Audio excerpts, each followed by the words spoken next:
Good morning, dear friend. The world outside is still hushed, as if creation itself is holding its breath. The first traces of light are brushing against the horizon, soft and silver, gently pushing back the long shadows of night. In this fragile stillness, the heart begins to awaken before the body does. You can almost hear the whisper of dawn, an invitation to start again. To breathe, to believe that the story is not over yet. Somewhere in this same hour, there is someone sitting by a window with their hands wrapped around a cup of coffee that has already gone cold. Their mind is heavy with thoughts they cannot silence. Perhaps it is the pain of losing someone they loved deeply, or the fear of not knowing how to keep going when life feels so uncertain. They are staring at the pale light rising through the trees and wondering if God still remembers their name. The night before was long. Tears may have soaked the pillow. The silence after heartbreak can feel louder than any noise. And yet, even in this silence, something gentle begins to stir. The faint rhythm of hope, the reminder that if morning still comes, grace must still be here. Every dawn carries a sacred secret. It was designed as a doorway between what was and what can be. When the darkness begins to fade, we are given a chance not just to start another day, but to start anew inside. This is the hour when the heart is closest to heaven, when the noise of the world has not yet risen, and the spirit whispers truths that daytime often drowns. It is in these quiet hours that faith is not a performance, but a breath of returning home. Perhaps you have walked through nights that felt endless. Perhaps you have carried burdens that no one could see. Maybe fear, loss, or disappointment has made you doubt your own strength. You are not alone. Every person who has ever believed in something greater has known the ache of waiting in the dark. But the same God who paints the sunrise is still writing over the ashes of our stories. The same voice that called light out of chaos can call peace into your heart today. This morning is not just another sunrise. It is a sacred appointment. It is the space where your soul meets the Creator of all things. In these moments before the world awakens, you are invited to lay everything down: the confusion, the exhaustion, the questions that have no answers, and simply be. To breathe, to listen, to open your hands. The light of dawn does not rush. It arrives slowly, faithfully, just as healing does. Faith is not the absence of struggle. It is the quiet courage to keep showing up. To whisper, even with trembling lips, I believe there is more than what I can see. Prayer, then, is not about eloquence or ritual. It is the heart's most honest conversation with love itself. You do not have to have perfect words. You only need a willing heart. So as the morning unfolds, let this be your invitation to pause and let heaven speak. The same light touching the mountains is reaching for you too. You have survived the night. You have woken to another chance to hope. Step gently into this moment. Unclench your fears and let your soul listen. The one who shaped the dawn is waiting to meet you here. Dear Heavenly Father, the morning is still quiet, and the world has not yet fully awakened. The air feels cool and tender, carrying the faint scent of new beginnings. My heart rises slowly with the dawn, heavy yet hopeful. unsure yet reaching.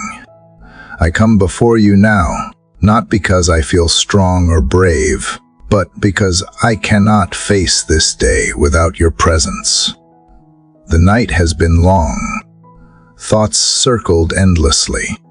Fears whispered louder than dreams. I have tried to hold everything together. But somewhere between yesterday's weight and today's first light, I have realized how little I can carry alone. I come to you with nothing polished to offer, only the raw edges of my heart. I bring the quiet H that hides beneath my words, the unspoken prayers that never find their way into sentences. I bring the doubts that shame me, the exhaustion that wraps around me like a heavy blanket, the questions that linger when faith feels thin. I do not have answers, but I still have breath, and this morning I choose to use that breath to call on you. Meet me here. Father, in this fragile space between night and day, I do not ask for everything to be fixed in an instant. I ask first for awareness. Help me to see that you are near. Let your nearness settle over me like light settling on still water. In this silence, let me feel that I am not alone. You see the weight that words cannot describe. You understand the pain that even I cannot name. You were there in the long hours when I stared at the ceiling, wondering if morning would ever come. And still, here it is. The dawn has found me again. That alone is a miracle. Help me remember that waking up is not just a routine. It is grace. It means you have given me another chance to love, to hope, to heal, to begin again. I may not know what this day will bring, but I know who holds it, even when my faith feels small, even when I cannot see past the fog of my thoughts. You remain steady. You are the same yesterday, today, and always. Your compassion does not waver with my emotions. Your love does not depend on my perfection. Teach me how to rest in that truth. Teach me how to start my mornings not with rush or fear, but with stillness and gratitude.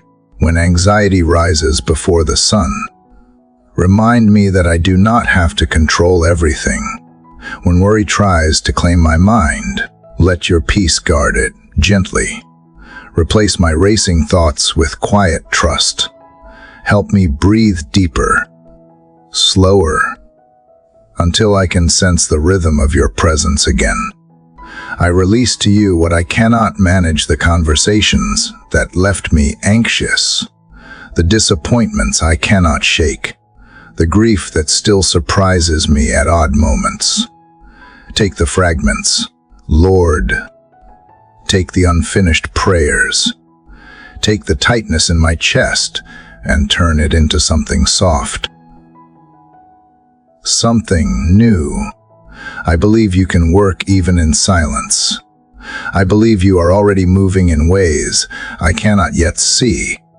As light begins to spread across the sky, I open my hands to you. I no longer want to cling to what keeps me afraid. I want to let go of control, even if letting go feels like falling. Teach me that surrender is not losing, but finding my place again in your will. Let this morning be the beginning of deeper trust, the kind that grows in the dark and blooms in the light. I know that faith does not always feel like triumph. Sometimes it feels like showing up with trembling knees and whispering, I am still here. Let that be enough for now. Let that small act of showing up open the door for you to work in ways beyond my understanding. If I cannot feel joy yet, let me feel peace. If I cannot feel peace, let me feel at least the strength to take one more breath and one more step toward you. Let every beam of sunrise remind me that renewal is real. The night cannot last forever. Hope, however faint, still rises like the sun. Even the shadows have their place in revealing where the light truly shines. I want to live from that truth, to see the beauty that is still present even when I am too tired to notice it. Let gratitude begin to seep through the cracks of my fear. Let it soften what has hardened inside me. Dear Father, I surrender this morning into your hands. Take my uncertainty and turn it into trust. Take my sorrow and turn it into soil for new beginnings. Let my heart be fertile ground for your peace to grow. I do not need to understand everything. I only need to know that you are here. Stay close as the day unfolds. Stay close when my mind starts to wander, when my strength begins to fade. This morning, I offer you what is real, not what is perfect. I offer you the quiet corners of my soul that long to be seen. Let this be my worship, not flawless words, but honest presence. May this moment be the seed of something deeper, something lasting. Let your love wash over the tired places within me and fill them with light that does not fade. The sun is climbing higher now, and with each breath I take, I feel the invitation to begin again. I will step into this day with open eyes, with a heart that still believes that your mercy is new every morning. I will walk slowly, gently, trusting that wherever I go, you have already gone before me. The world may still hold its troubles, but I will choose to greet it with faith, because this dawn, this breath, this life, all of it is still a gift. Father, the morning has grown a little brighter, but inside, I still feel the heaviness of all that waits ahead. The light filters through the curtains, soft and hesitant, as if it too is learning how to enter this new day. My soul feels much the same, quiet, unsure, wanting to believe that this day will be different. I have spoken to you in whispers, but today my heart cannot stay silent. It trembles with everything it has held inside. I need you to hear me, Lord, not because you have been far away, but because I have been. The weight I carry has begun to press against every part of me. The things I try to fix only seem to break in different ways. The harder I work to hold it all together, the more it slips through my hands. I cannot pretend to be strong anymore. I cannot carry the expectations that others place on me, or the ones I place on myself. The mask of calm has grown too heavy. The truth is simple. I am tired. I am afraid. I need help that only comes from you. Sometimes I wonder if my prayers reach beyond the ceiling. But then I remember that you are not somewhere distant, waiting to be persuaded. You are here, close enough to feel the rhythm of my breathing. You know the words before they form. You understand the H before it becomes a sound. So I will not hide this pain, this confusion, this longing. I will let it rise like a cry breaking the silence of dawn. Hear me, Lord. Come near in ways I can recognize. I am not asking for miracles wrapped in thunder or wind. I am asking for the quiet kind, the kind that mends what cannot be seen. When fear claws at my chest and memories pull me backward, remind me that you are already in my tomorrow. When I cannot find clarity, Give me the courage to simply keep standing. When I forget the sound of peace, let your voice find me in the noise. You see the places where I have tried to numb the hurt, where I have filled the emptiness with distraction instead of truth. You see the fears that shape my choices, the quiet guilt that whispers I am not enough. But you did not design me to live in shame or panic. You made me to breathe freely, to trust deeply, to walk knowing that I am held. Help me believe that again. Help me step out of the cage I have built inside myself. There are moments when life feels too heavy, and I wonder if you notice the smallness of my efforts. Yet even as I question, I remember that you care for every sparrow, every blade of grass, every unseen heartbeat. If you can sustain creation itself, then surely you can sustain me too. Teach me to find comfort in that truth not as an idea, but as something that settles deep within. Let your care become the quiet rhythm beneath my worry. When tears come without warning, let them be prayers in their own language. When words fail, let silence still count as faith. You know the language of brokenness better than anyone. You know how to gather the fragments and make something whole. So here I am, Lord, still fragile, still uncertain but willing to let you in. I will not hide behind strength I do not have. I will not wait until I am fixed to come close. If I have believed lies about who I am, correct them gently. If I have carried burdens that are not mine to hold, help me release them.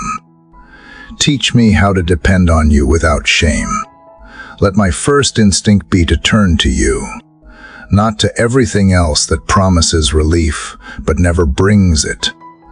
Let my cry today be honest, not eloquent. Let it sound like truth instead of performance.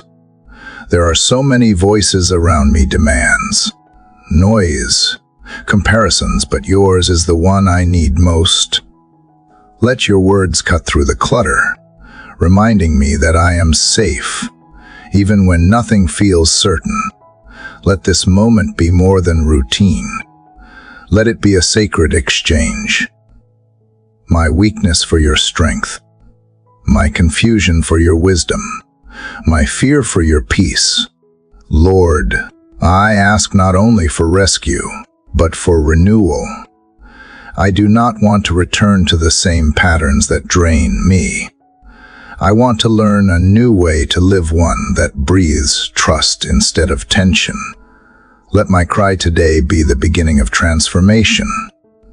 Let it pull me closer to you, even if nothing else changes right away. I believe that when I speak to you with honesty, heaven listens. I believe that my voice, no matter how small, matters in your heart. So I lift it now, not in desperation alone, but in faith. You have heard every cry that has ever risen from a hurting soul. You have turned tears into songs, ashes into beauty, endings into beginnings. Do the same here. In me, I do not need to see how. I only need to know that you will. Meet me in the space between my cry and your answer. Let your nearness become the comfort I have searched for in so many other places. And as the morning unfolds, let this cry not fade into routine. Let it stay alive within me as I move through the day, a reminder that I am seen, that I am loved, that help is already on the way. Even in this very breath, you are answering, shaping, guiding. My cry is not the sound of defeat. It is the sound of surrender. And that, too, is worship. Lord, the air feels warmer now, and the faint light that began at dawn has filled the room. My cry from before still echoes softly within me, but it no longer feels desperate. Something inside has shifted just slightly, like a curtain drawn back enough to let the morning in. I can breathe a little easier. My tears are not gone, but they have changed. They feel lighter now, more like rain that feeds the ground than storms that destroy it. Maybe this is what grace feels like when it begins to stir again. You know, Father, how quickly I forget who you are, how easily I let fear become louder than truth. When life presses hard against me, I start to believe that I am alone in the struggle. But this morning, as light moves across my hands, I remember that I have been held all along. Every breath I take, every heartbeat, is proof that you have never turned away. I am still here. And that means you are too. You are not the God of distance, but of closeness. Not a silent ruler far above, but a shepherd who walks beside his own. You see me when I wake, and before I speak. You already know the story of my day. When I stumble, you do not turn your face in disappointment. You reach out with patience, the way a father steadies a child learning to walk. That is who you are, steady, gentle, always near. Help me to remember you not as the reflection of my fears, but as the reflection of truth itself. You are not unpredictable. Like the storms that frighten me, you are constant. Like the sun that rises no matter how long the night has been. You are not a judge waiting to punish, but a healer waiting to restore. Your mercy is not fragile. It does not shatter when I fail. It covers me again and again, until my heart dares to believe in goodness once more. God, I have seen glimpses of your faithfulness even in my hardest seasons, though at the time I did not recognize it. I remember the nights I thought would break me, and yet somehow I made it through.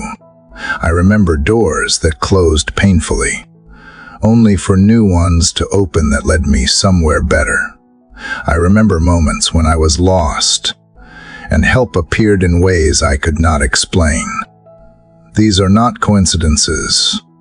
They are reminders. You were there, waving light through every shadow. Let this memory settle deep in me, stronger than the lies of fear. Let me recall your kindness not as a story from long ago, but as a reality still unfolding. When I feel unworthy, remind me that you never measured my worth by perfection, but by love. When I feel unseen, remind me that you counted every tear before it fell. When I feel forgotten, remind me that your promises have no expiration date. You remain who you have always been, faithful, even when I forget. Sometimes, Lord, I confuse your silence with absence. Yet I know now that silence can also be love. It is the space where you let me grow, where trust becomes real. In the stillness, you are not gone. You are teaching me to listen. In the waiting, you are not delaying. You are preparing. I may not always understand your timing, but I choose to trust the heart behind it. You have been too good for me to doubt that now. Help me to see you everywhere today, in the steady rhythm of my breath, in the kindness of a stranger, in the beauty of the sky that you paint new each morning. Let every ordinary thing remind me of extraordinary grace. When I see sunlight spill across the floor, let it tell me again that hope renews itself daily. When I hear laughter, Let it remind me that joy still belongs to me. When I feel the weight of worry, let me recall that you have already carried the heaviest burdens for me. Teach me to speak your name, not out of habit, but out of awareness. Let my heart whisper it throughout the day as naturally as breathing. When confusion tries to take over, I will say, "You are still my refuge." When disappointment visits, I will say, "You are still good." When the path seems uncertain, I will say, "You are still guiding me." Every declaration of who you are will pull me closer to the peace I crave. There are so many titles for you, each one carrying a piece of truth. Creator, Healer, Redeemer, Comforter, Friend. Yet this morning, I feel you most as my shepherd, the one who leads me through valleys and over hills. Never rushing, never leaving. You know every twist in the path ahead. You know where I will stumble and where I will rest. You know the green pastures I cannot yet see. Help me to walk without fear of what is unseen, trusting that your rod and your staff will steady me. Let my heart become fluent again in gratitude. Gratitude for the breath that keeps coming, for the hope that keeps returning, for the love that refuses to fade. Gratitude not only for answered prayers, but also for the ones still waiting, because waiting with you is never wasted. Help me remember that even in delay, you are working beneath the surface, aligning everything for good. I want to live with memory that strengthens faith, not memory that replays pain. I want to remember your goodness louder than I remember my failures. I want to see your fingerprints on every piece of my story, even the broken ones. For when I remember who you are, I also remember who I am: beloved, forgiven, safe. And as I breathe in this new light, I choose again to trust you. I choose to see this day as a gift and not as a test. I choose to walk forward, because I know what comes next, but because I know the one who walks with me. Each step becomes less heavy when I remember that your presence fills even the smallest spaces. So let today be a day of remembrance, a day when faith is not something I try to feel, but something I quietly know. Let the memory of your goodness wrap around me like warmth that lingers long after the sun has risen. Let it shape how I see, how I speak, how I love. For you have been good, you are good, and you will be good again, God. As the morning deepens and the rhythm of the world begins to stir, I feel you quietly reminding me to look beyond what I can see. The memory of your faithfulness still lingers from my earlier thoughts. And yet, my human heart keeps reaching for evidence, for something tangible to hold on to. I confess, I struggle to trust what is invisible. It is easier to trust the sunrise because I can see it unfold, but harder to trust the light that comes from within when everything around me seems uncertain. You know, Father, how my mind wrestles with control. I want to plan, to predict, to make sense of every turn before it arrives. But life does not unfold according to my maps.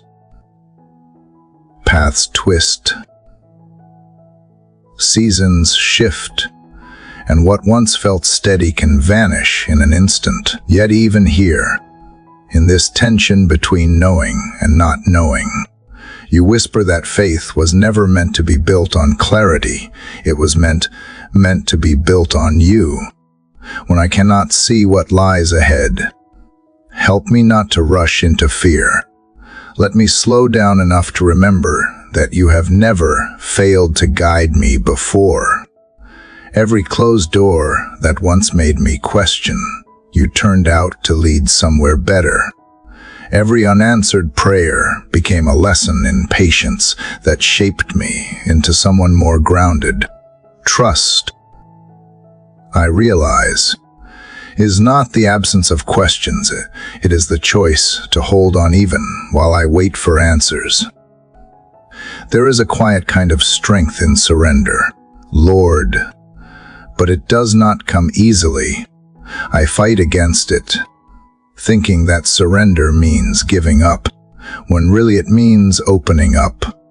It means laying down my plans long enough to let you breathe life into them.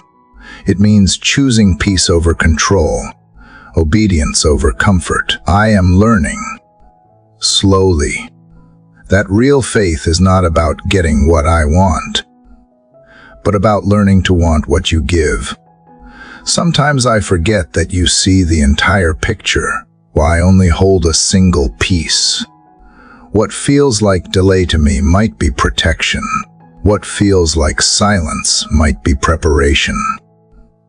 Help me to believe that when you seem still, you are not absent. You are working quietly in the background, weaving things together in ways I could never imagine. I do not want to miss the beauty of that unseen grace simply because I am too focused on what I lack. When worry begins to rise like a tide, remind me that trust is built one moment at a time. It is built in the pauses between breaths, in the small choices to believe instead of fear. I do not need to see the entire road to take one faithful step. I do not need to have all the strength to move forward. I just need enough for today. Let your presence be that strength. Let it hold me steady when my thoughts begin to scatter. Lord, I know you never promised that life would be without hardship. You promised that I would not walk through it alone, even when the road becomes narrow and shadows stretch long. Your light still finds its way through. Teach me to trust that light, even when it looks faint. Teach me to remember that faith is not proven in comfort, but in the moments when I walk through darkness, still believing that morning will come. I want to live with a heart that leans into you, even when I do not understand your ways. Let me trust not because I see results, but because I know your character. You have never broken a promise. You have never turned away from a soul that sought you. If I can trust you with eternity, surely I can trust you with today. The truth is, I have spent too much energy trying to predict outcomes instead of simply being present in the process. But you are not found in the future or the past. You meet me here, in this moment, where faith breathes. So today I will stop chasing certainty and start seeking presence. I will choose to rest in the truth that I am safe in your hands, even if I do not yet see where they are leading me.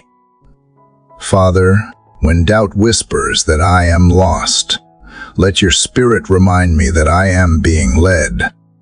When fear insists that everything is falling apart, remind me that sometimes falling apart is the only way for something new to take shape. When impatience tempts me to take control again, remind me that waiting with you is not wasting time, it is growing trust. Let this unseen work of yours continue inside me. Let patience take root where anxiety once grew. Let quiet courage rise where fear used to dwell. Teach me to notice the subtle ways you move, the timing that protects, the delay that refines, the silence that heals. These things are not emptiness. They are the gentle fingerprints of a faithful God. As the day stretches ahead, I will walk not by sight but by trust. I will choose to believe that each step forward brings me closer to something good, even if I cannot see it yet. I will remind myself that faith is not about avoiding uncertainty, is about learning to see you within it. You are the calm in the unknown, the stillness in the storm, the whisper that says, "Keep going."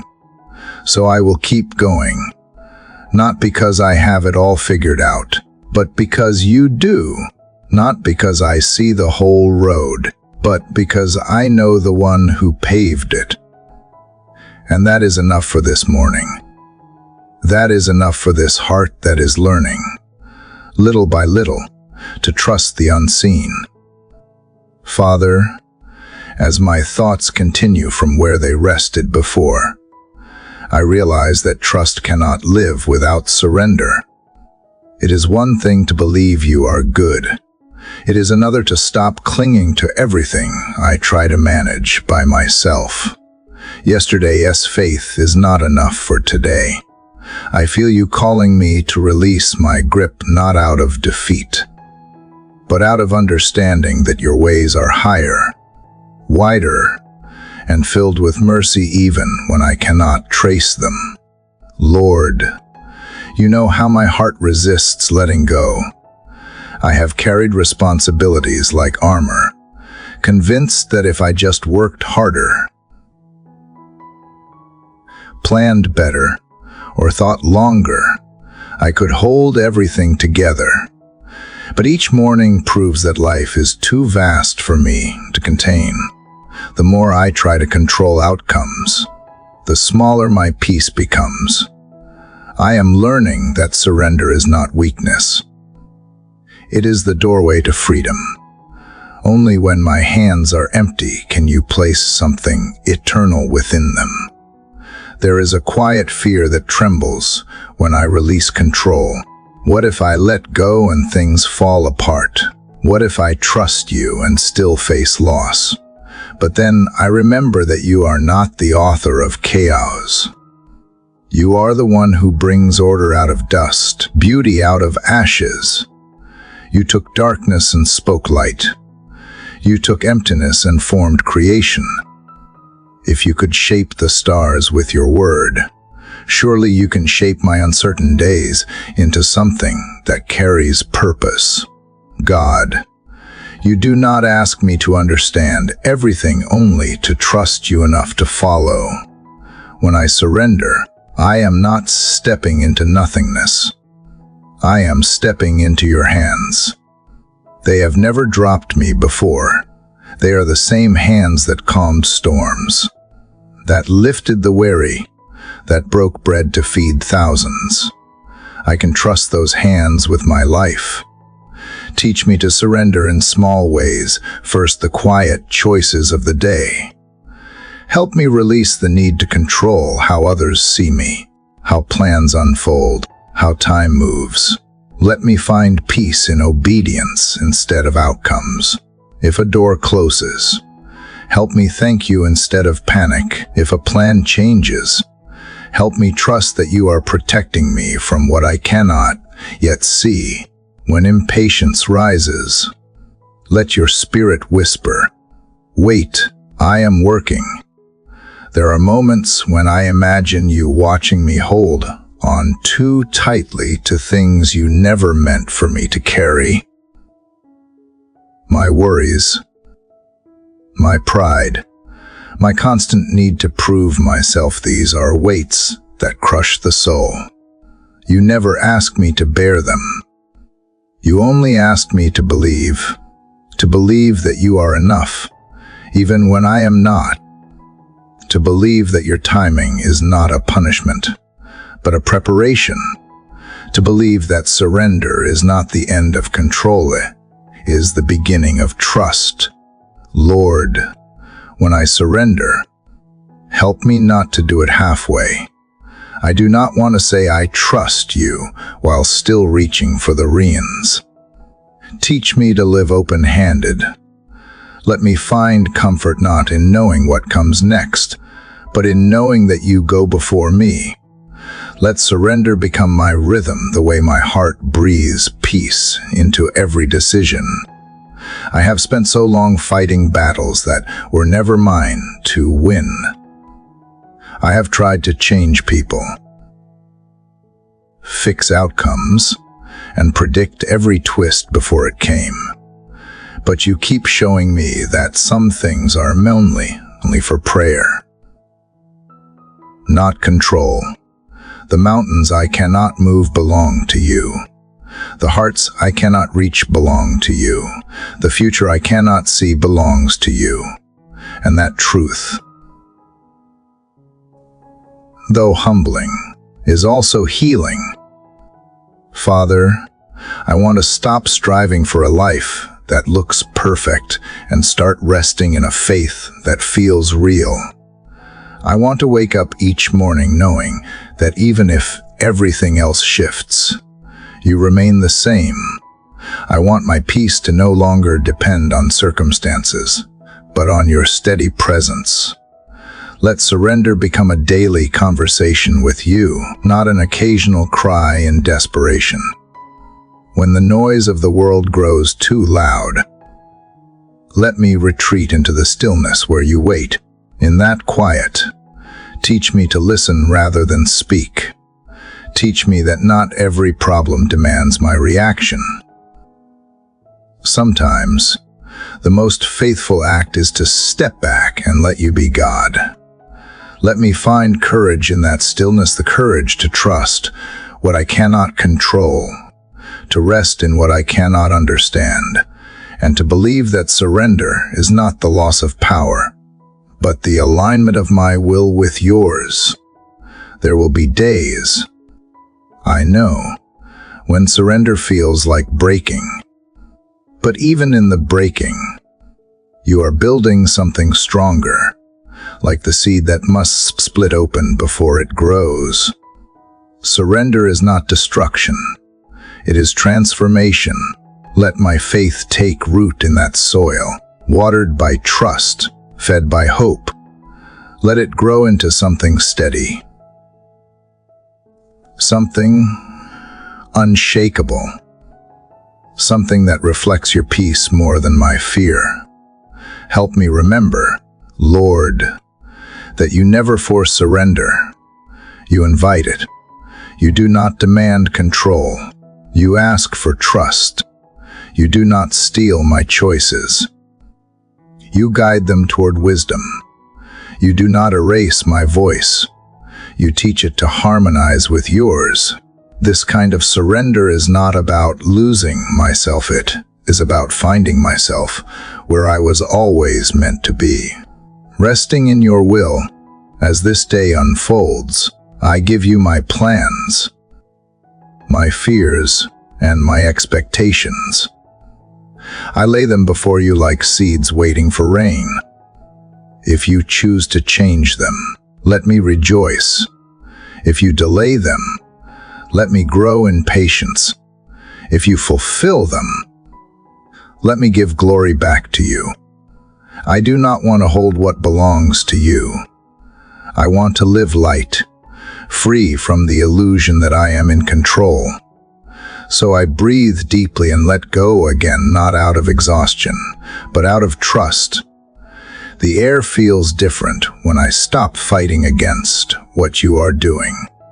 The weight lifts, the heart steadies, the world looks softer, and in that stillness, I realize surrender is not a one-time act. It is a way of living. It is a gentle rhythm that turns fear into peace, striving into stillness, and control into faith. Father, let this rhythm carry me through the rest of this morning. Let every heartbeat echo the truth that you are sovereign and I am safe. Let surrender not be a sign of giving up, but a declaration of confidence in your unfailing love. I am learning that freedom begins where my control ends. And here, in the quiet, I find that you have been waiting all along not to take from me, but to give me back my peace. Lord, as I continue from where my heart rested, I realize that surrender has opened a new doorway inside me, one that leads not to passivity, but to strength. In giving up control, I have not become smaller. I have begun to understand what real strength looks like. It is not in the loudness of confidence or the firmness of plans, but in the quiet courage to admit that I cannot do everything alone. The world teaches me to hide weakness, to wear composure like armor. But you, Father, invite me to bring my frailty into the light, because that is where your power begins to work. Father, you know how often I have tried to be strong for everyone else. I have carried the weight of expectations, held together broken pieces with trembling hands, and smiled when I felt like collapsing. I thought that being unshaken meant being faithful. But now I see that faith is not the absence of trembling, it is trusting you even as I tremble. My weakness does not disqualify me. It draws you nearer. When I reach the end of myself, I finally make room for your strength to dwell. There is something holy about the moments when I can no longer pretend to have it all figured out, when exhaustion softens my pride, when tears wash away pretense, when silence is all I have left to offer. These are the sacred spaces where you meet me most tenderly. You do not scold me for being weak. You do not demand perfection. You wrap your presence around me like a calm night after a long storm, and you remind me that even broken things can still shine when held by steady hands.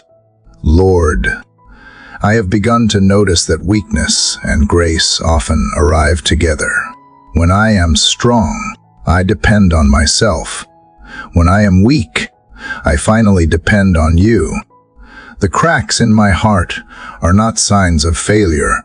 They are windows where your light enters. Each limitation, each fear, each scar becomes an invitation to see you more clearly. The moments that once made me feel small are the very places where your strength is revealed. Teach me, Father, to stop apologizing for being human.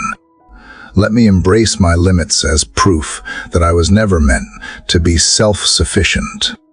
You created me not to conquer alone, but to walk hand in hand with you. Even the smallest step in faith becomes powerful when it is guided by your Spirit. Help me to rest in the truth that I do not have to carry what you already hold. When the day feels heavy and my mind starts to fill with doubt, remind me that I am not failing simply because I am tired. Remind me that you understand exhaustion, for even Jesus wept. Even he withdrew to pray. Even he felt the weight of the world and chose stillness with you. If the Son of God did not hide his sorrow, then neither should I. My vulnerability is not a flaw, it is a doorway to communion.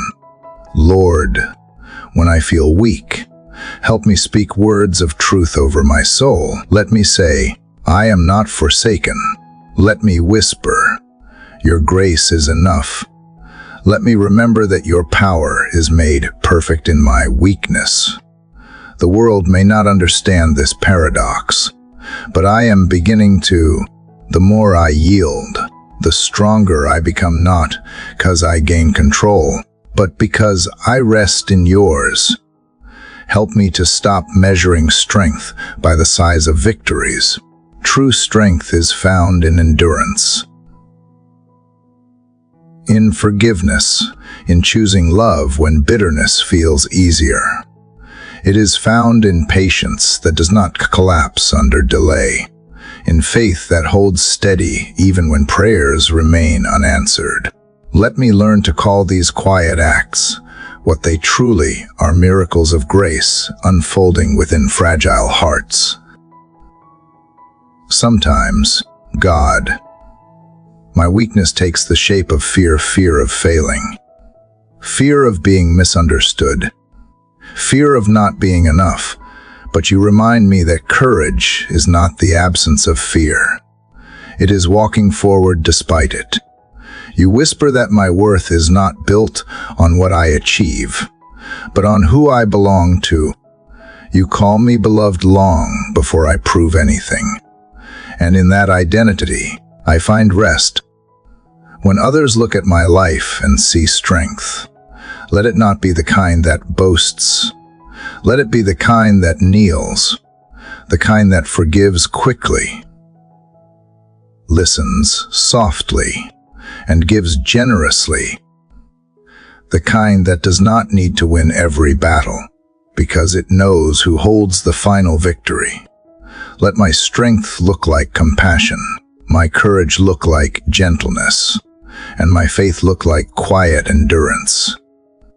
Father, there are days when weakness feels overwhelming, when I cannot find the right words to pray or the right steps to take. On those days, remind me that silence is still a form of worship. You hear even the sighs I cannot shape into sentences.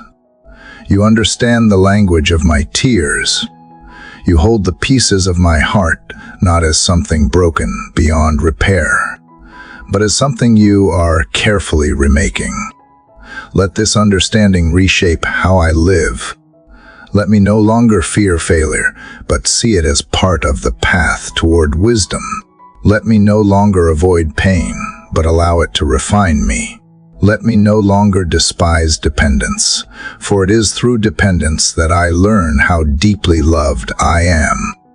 When I can no longer stand on my own, let me kneel and discover that kneeling is where strength truly begins. Lord, remind me that the world's definition of strength is loud, but yours is quiet. The world celebrates perfection, but you bless honesty. The world values independence, but you dwell most deeply with the humble. Let my soul unlearn the false standards that exhaust me. Let me stop performing for approval and start living from acceptance.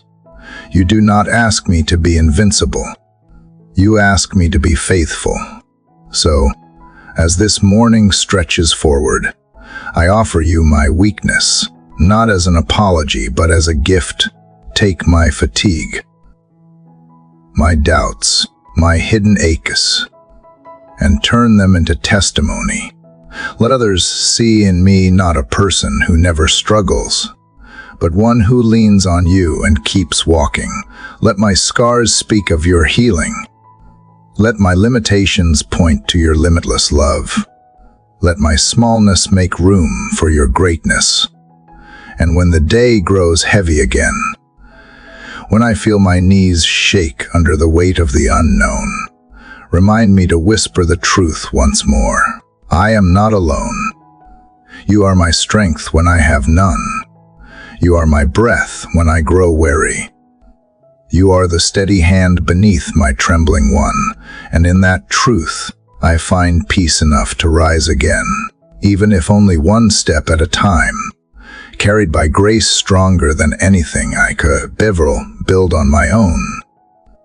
Father, as I breathe in the stillness of this morning, I feel how the strength born from weakness has begun to mend something deep within me. The cracks that once felt like proof of failure are now the very places where light seeps in. Yesterday's tears have softened the hard soil of my heart, and in that tender ground, something new is beginning to grow. It is not sudden or loud, but gentle like a seed breaking open beneath the earth, unseen yet alive. I sense your healing at work, quiet and faithful, moving through the unseen corridors of my soul. Lord, healing does not always arrive the way I imagine. It is not a single moment where everything becomes perfect again. It is a slow unfolding, a series of small mercies scattered across my days. Sometimes it comes as peace in the middle of chaos, or laughter after long silence. Other times it comes through pain that finally tells the truth. You do not heal me by erasing the past, but by redeeming it. You turn the wounds I tried to hide into wells of compassion that can water others. There was a time when I believed healing meant forgetting, but now I see that true healing remembers differently. It looks back without fear. It can revisit old memories and no longer bleed from them. The past no longer holds me hostage. It becomes a testimony of how far your grace can reach. The scars remain, but they no longer speak of loss, they speak of survival. Of your presence that never abandoned me, even when I could not feel it. God, you heal in ways that defy my understanding. You do not rush, yet you never delay. You know which layers to touch first, which parts of me need to rest before they can be restored. Sometimes I wish you would move faster, but then I realize that slow healing is often deeper healing. You are not only mending my pain, you are teaching me patience, humility, and compassion. You are teaching me to love gently, to speak kindly, to forgive freely. The process itself becomes part of the miracle. There are mornings when I still wake with the heaviness of old burdens. They whisper, trying to convince me that I will never be whole. But you, Father, keep reminding me that wholeness does not mean untouched by life. It means embraced by grace. Every time I come to you weary, you do not turn me away. You welcome me as I am bruised, uncertain, and still learning how to breathe again. You remind me that even when I am not yet where I want to be, I am already in your care, and that is enough. Lord, teach me to forgive myself as easily as you forgive me. There are days when the hardest person to release is the one in the mirror. I replay old choices, old words, old regrets, as if punishing myself could somehow undo them. But you whisper that mercy was never meant to be earned, it is meant to be received. Help me accept that truth. Help me let go of shame, that heavy cloak I keep wearing even though you have already taken it off my shoulders. Let forgiveness become my freedom song, not just toward others, but toward myself. There is a strange beauty in realizing that healing is not the end of pain, it is the transformation of it. The memories that once hurt now remind me of how deeply have been loved by you. The disappointments that once broke me have become the soil where resilience grows. Even the loneliness that once hollowed me out has made more space for you to dwell. You waste nothing, Lord, not even my sorrow. You weave it into something sacred, something that carries meaning beyond what I can see. When I look around, I see that the world, too, is aching for healing. People carry invisible wounds behind practiced smiles, hoping no one notices. Yet if I have learned anything, it is that healing often begins when we dare to be honest. Help me to be that kind of presence for others, to listen without judgment, to comfort without trying to fix, to stand beside them as you have stood beside me. Let my healed places become safe havens for those still in pain. Father, some parts of me still resist healing because they are afraid of change. Pain becomes familiar. It feels safer than hope. But you remind me that clinging to pain is not protection, it is imprisonment. So I open my heart wider this morning. I choose to trust that your hands, which formed me, know how to restore me, whatever I have lost, whatever I have broken, whatever I have buried in silence. You can make it whole again. Even if the outcome looks different from what I expect, I know it will be good, because you are good. Help me, Lord, to stop waiting for the perfect moment to start living again. Let me embrace this day as evidence that healing is already happening. The air feels lighter, the colors brighter, not because the world has changed, but because my heart is beginning to. Where fear once lived, peace is quietly taking root. Where bitterness once grew, gratitude begins to bloom. Healing is not a destination, it is a way of walking, step by step, with you leading the way.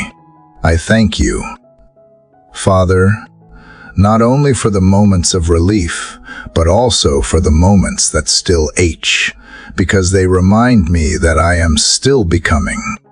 Healing is not a single victory, but a continual conversation between pain and grace. You do not ask me to be flawless. You ask me to be open, to keep letting your love reach the parts of me that I still hide. That openness is where transformation happens. So, as morning unfolds into day, I choose to walk gently with this mending heart. I do not rush it, nor do I despise it. Every beat, every breath, every quiet step forward is a reminder that life and love are still possible. You are still here, working through the cracks, turning brokenness into beauty, weakness into wisdom, and sorrow into strength. My heart may not yet be whole, but it is healing, and that, in itself, is a miracle I no longer overlook. Lord, as I rise again into the rhythm of another morning, I feel how healing gently leads to gratitude. It is not forced or loud. It arrives like a quiet realization, a soft stirring in the chest that whispers, "You made it through." The wounds are no longer open, and the heart, though still tender, beats with steadier hope. Gratitude begins not because everything is perfect, but because I finally see how much grace has surrounded me, even in the imperfect. It grows naturally from the soil of healing, watered by tears, warmed by patience, and nurtured by your constant presence. Father, I have learned that gratitude is not just saying, "Thank you for the good things." It is recognizing that even the difficult moments carried hidden blessings. The nights that felt endless taught me endurance. The silence that frightened me taught me how to listen. The losses that broke me taught me what truly matters. Gratitude does not erase pain, but it changes how I hold it. It turns memories from heavy stones into stepping stones. It allows me to look back without bitterness and forward without fear. God, you remind me that gratitude is a language of the soul, one that heaven understands even when words fail. It is the quiet lifting of the heart that says, "I see you in this." I see you in the sunlight slipping through the window, in the steady rhythm of breath, in the laughter that returns after sorrow. Gratitude does not require grand miracles. It simply notices the small ones that fill every corner of life. A smile from a stranger, the warmth of morning air, the chance to begin again. These are all love notes from you, scattered across my days, waiting to be read. Sometimes I forget how easily gratitude can change everything. A worried heart becomes calm when it counts its blessings. A weary spirit finds strength when it remembers what has already been overcome. Even the smallest acknowledgement of goodness shifts the weight of the day. Lord, teach me to begin every morning, not with complaint, but with wonder. Let my first thought not be what I lack, but what I have been given. Let thankfulness be the breath that steadies my soul before the noise of the world begins. Father, I realize now that gratitude is not just an emotion, it is a practice. A deliberate turning of the heart toward light. There are days when it does not come easily, when disappointment or fatigue cloud my vision. On those days, help me to search harder for the small sparks that remain. Even in the storm, there are things to be thankful for: the shelter that holds, the friend who listens, the lesson that deepens faith. Gratitude does not deny pain. It simply refuses to let pain be the only truth. Lord, when I stop long enough to notice, I see that your goodness has never left me. It was there in the moments I called empty, there in the silence I thought was neglect. You were the strength behind every step I took when I did not know where I was going. You were the comfort that held me when no one else understood. Gratitude is simply my soul catching up to the reality that you were faithful all along. Teach me, Father, to live each day as a witness to that faithfulness.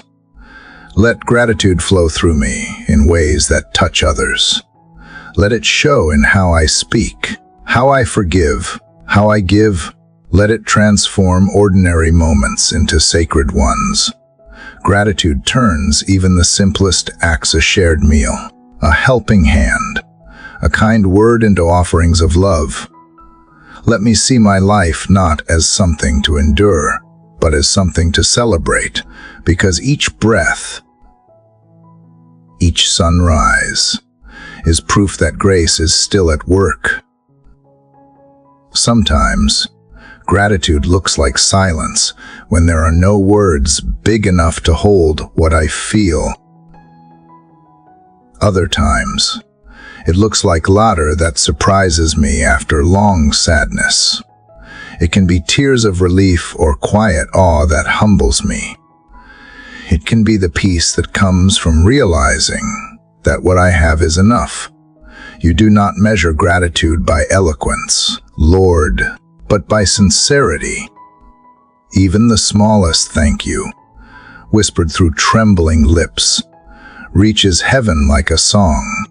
God, I want to cultivate a heart that stays thankful not only when life feels easy, but especially when it does not. I want to remember that gratitude is not seasonal, it is a way of seeing. It is choosing to notice what remains instead of mourning what is missing. It is choosing to believe that even unanswered prayers are held within your wisdom. Gratitude keeps my spirit awake. It keeps me from growing numb to the beauty around me. When I begin to forget, remind me of how much I have already been carried through. Remind me that each challenge, though painful, became a teacher. Each delay, though frustrating, became protection. Each ending, though sorrowful, made space for something new. Let me trace your fingerprints across the chapters of my life and find reasons to thank you in every one. Father, gratitude feels like a river once it begins to flow. It starts quietly, then gathers strength, washing away resentment, fear, and worry. It makes room for joy to take root. It clears the eyes to see your presence in places once overlooked. I want to live in that flow, not visiting it occasionally, but abiding in it daily. Gratitude is not just part of worship, it is worship. Every act of noticing becomes an act of praise. And as I look ahead to the rest of this day, I realize that gratitude changes not only how I see the past, but how I step into the future. It reminds me that I am not moving into emptiness, but into abundance, and abundance of grace, of opportunity, of unseen blessings waiting to unfold. Gratitude anchors me in peace and prepares me for whatever lies ahead. Not because I know what will happen, but because I know who goes with me.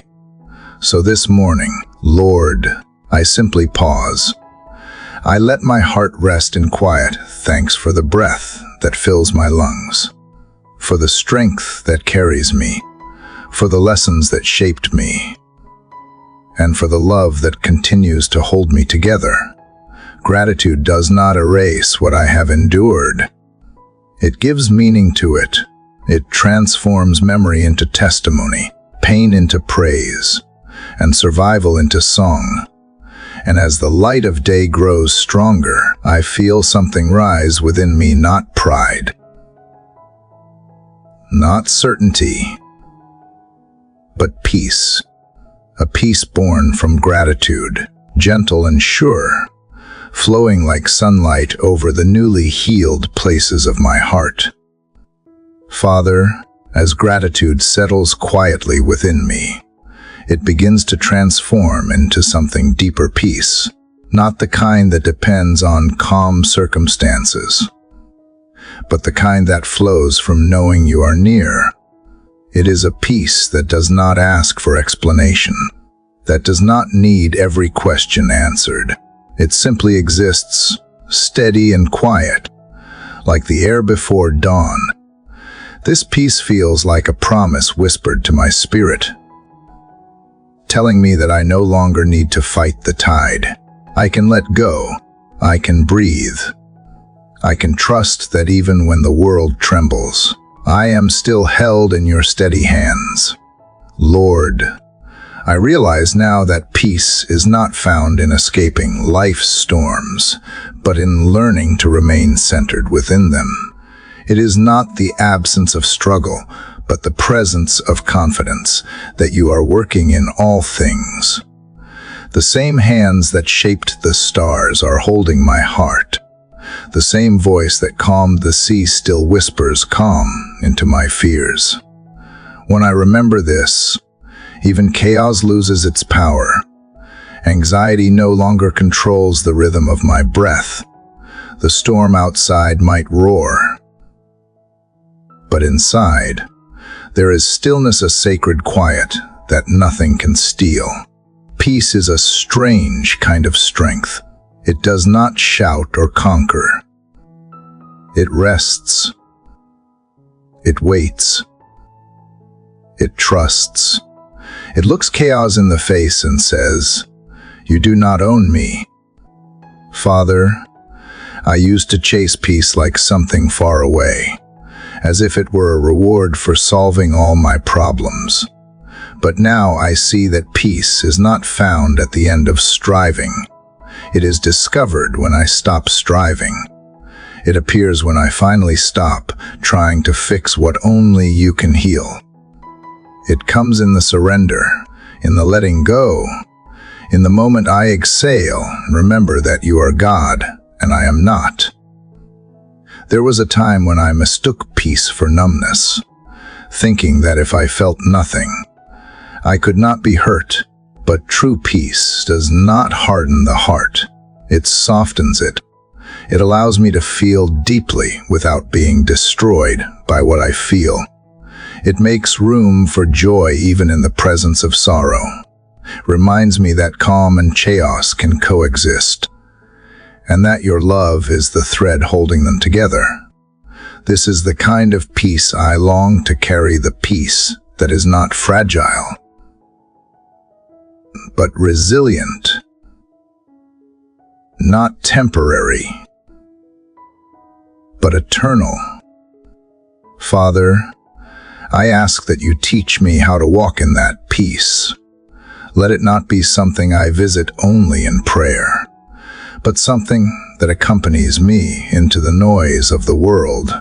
When I face anger, let me respond with calm. When others are harsh, let gentleness rise within me. When fear comes knocking, let it find faith already standing at the door. Let peace become my posture, my language, my presence. Let it show in the way I breathe, in the way I listen, in the way I choose love over judgment. Lord, I confess that sometimes I lose this peace easily. A single worry can unravel it.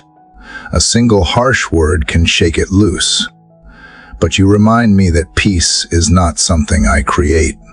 It is something I receive. It is a gift from you, one I must return to again and again. Every time I drift into worry, I can return. Every time I am overwhelmed, I can return. Peace is not gone. It is waiting, patient as the morning sun, ready to rise again as soon as I turn toward you. Help me, God, to protect this peace, not with walls, but with trust. Let me guard it not by withdrawing from the world, but by staying anchored in you while living within it. Let your word become the steady rhythm that keeps my mind from wandering into fear. Let gratitude be the gate that keeps bitterness from entering. Let prayer be the breath that keeps peace alive inside me. And when the world grows heavy, remind me that peace is not something I carry alone in, is something that carries me. Sometimes, peace looks like stillness, but other times it looks like courage. It is the steady voice that says, "Keep going," even when the road is unclear. It is the quiet assurance that every step taken in faith is a step taken in the right direction. Peace is not passive. It moves. It builds bridges, mends wounds, restores hope. It is a living force, your spirit alive within me, whispering that everything will be made right in its time. Father, when I encounter people who are hurting, let my peace become a refuge for them. Let my presence be a reminder that calm is possible. Let me carry your gentleness into conversations filled with anger, your patience into moments of frustration, your light into corners darkened by fear. The world does not need more noise. It needs hearts anchored in peace. Make mine one of them. Even as I move through the day, I know that peace will be tested. There will be moments that tempt me to react instead of respond, to defend instead of understand. But remind me that peace is not about being right. It is about being whole. It is not about winning arguments, but about keeping my spirit unshaken. Help me to pause before I speak, to breathe before I decide, to pray before I act. Let my choices today reflect the stillness you have placed within me. Lord, when night comes again and silence returns, let this peace still be here, not as a temporary comfort, but as a steady presence. Let it remind me that no matter what has happened, you remain unchanging. The world may shift, people may falter, Circumstances may disappoint, but you are constant, and where you are, peace cannot be taken away. So I choose, this morning and every morning after, to walk in peace, not because everything around me is calm, but because everything within me is anchored in you. I choose to let peace guide my words, shape my days, and lead me through uncertainty. I choose to believe that peace is not the absence of trouble, but the evidence of your presence. And as the sunlight stretches fully across the sky, I feel its warmth touch my face, just as your peace touches my heart. It does not need to explain itself. It simply is steady, gentle, unbroken. It wraps itself around me like the quiet promise that whatever comes next, I will not face it alone. Father, as peace continues to fill the quiet corners of my heart, I begin to sense another stirring courage. It rises not from confidence in myself, but from trust in you. Peace has taught me to be still, but now courage teaches me to move again. It whispers that stillness is not stagnation, and that resting in you prepares me to step forward. The calm that you have planted within me becomes the ground on which courage grows. I feel it like a flame, steady, not loud, but strong enough to light the next step of this journey. Lord, I once believed that courage meant the absence of fear. I thought brave people were unshakable, untouched by doubt. But now I see that courage is not the lack of fear. It is faith that moves despite it. It is the hand that reaches out even when it trembles. It is the voice that prays even when answers are unclear. True courage is born from peace, because when I know you are with me, I no longer need certainty to move forward. I only need trust. There are days, God, when courage feels far away, when disappointment lingers, and exhaustion whispers that it is easier to stay still. But then, I remember how you have carried me before. I remember the valleys that once felt endless, and how light eventually broke through them. Every time I thought I could not take another step, you placed strength beneath my feet. You did not remove the mountain, but you gave me the will to climb it. That is the courage I ask for today, the quiet determination to keep walking, even when the road winds longer than I expected. Father, courage often comes disguised as small decisions. It is choosing to forgive when bitterness feels easier. It is standing for truth when silence would protect me. It is showing kindness in the face of cruelty and hope in the face of despair. These moments may go unnoticed by the world, but you see them all. You see the heart that continues to believe when logic says to quit. You see the soul that keeps loving even after being hurt. You see every trembling yes that keeps faith alive. That is the courage that shapes eternity. Sometimes, Lord, courage means beginning again. It means returning to dreams I once buried, to prayers I once stopped praying. It means daring to hope after disappointment and daring to open my heart again after loss. You remind me that endings are not failures. They are invitations to start anew. What looks like ruin to me is often just a foundation you are rebuilding.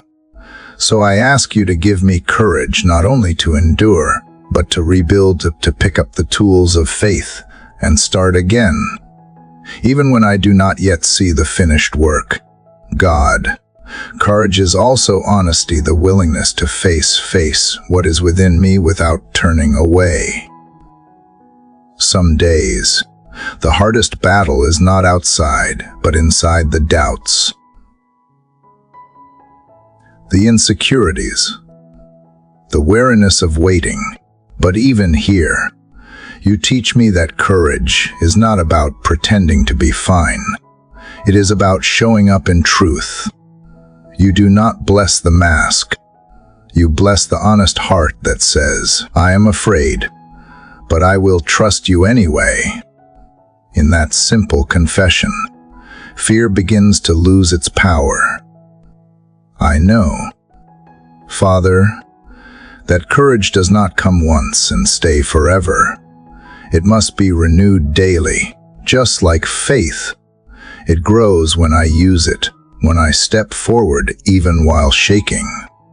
So I will take each day as an opportunity to practice courage, to face what comes, to meet what I fear, to walk in obedience one moment at a time. Courage is not a leap across the ocean. It is the steady placing of one foot in front of the other, believing that you will make the ground firm beneath me. Lord, there are people who need courage more than I do right now, the ones battling unseen pain, the ones standing in uncertainty, the ones holding on by a thread. Let my courage become a light that encourages theirs. Let the way I walk through fear remind others that they can walk too. Make my life a quiet testimony that courage does not come from perfection, but from your presence. Father, I think of how Jesus faced his own fear in Gethsemane, how even he trembled under the weight of what was coming, yet still said, not my will, but yours be done.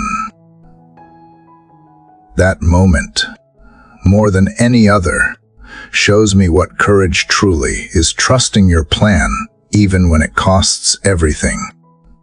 It was not a fearless prayer. It was a faithful one.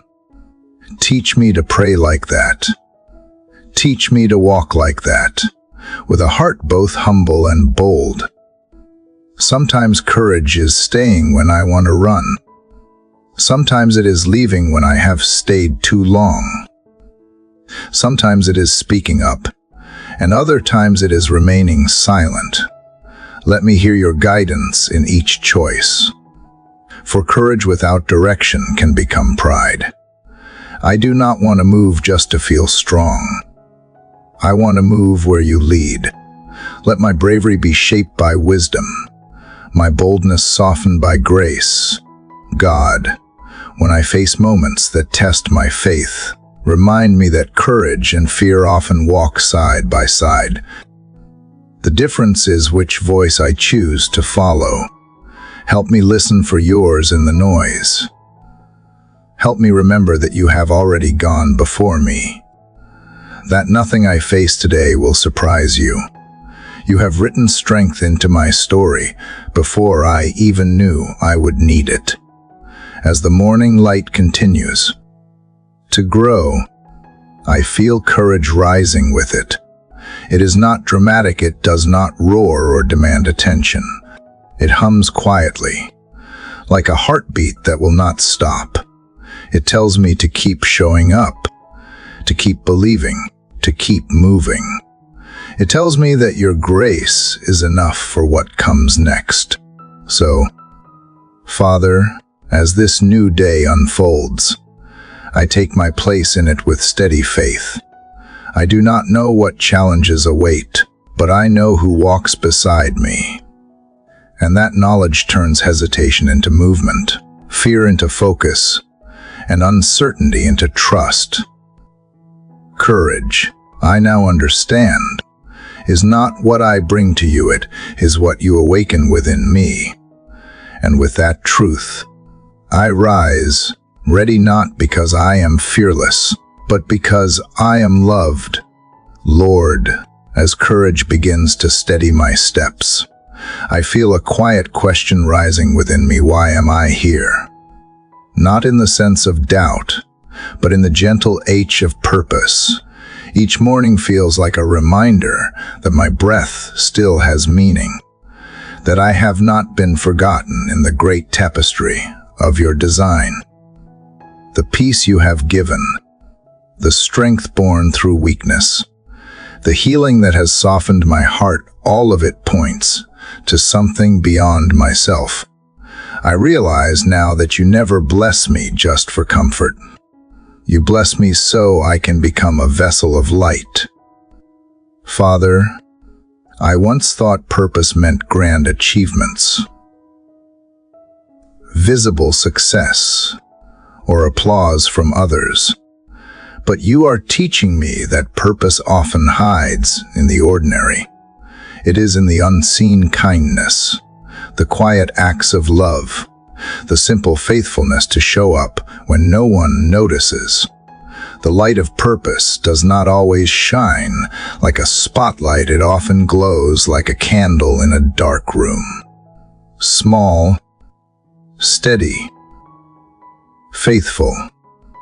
It does not demand attention. It offers warmth. And that, too, is holy. God, there are days when I question whether my life truly matters. The world is vast, the pain is loud, and I sometimes feel small against it all. But then you remind me that every act of love ripples farther than I can see. Every word of grace echoes into eternity. You remind me that the world does not need another hero. It needs hearts willing to reflect your goodness. Where they stand, I may never touch millions, but I can touch one. And in your kingdom, one life is worth everything. Lord, help me to live with purpose in every breath.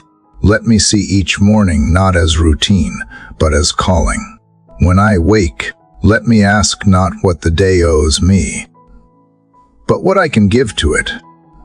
Let my work become worship, my presence become peace, my words become encouragement.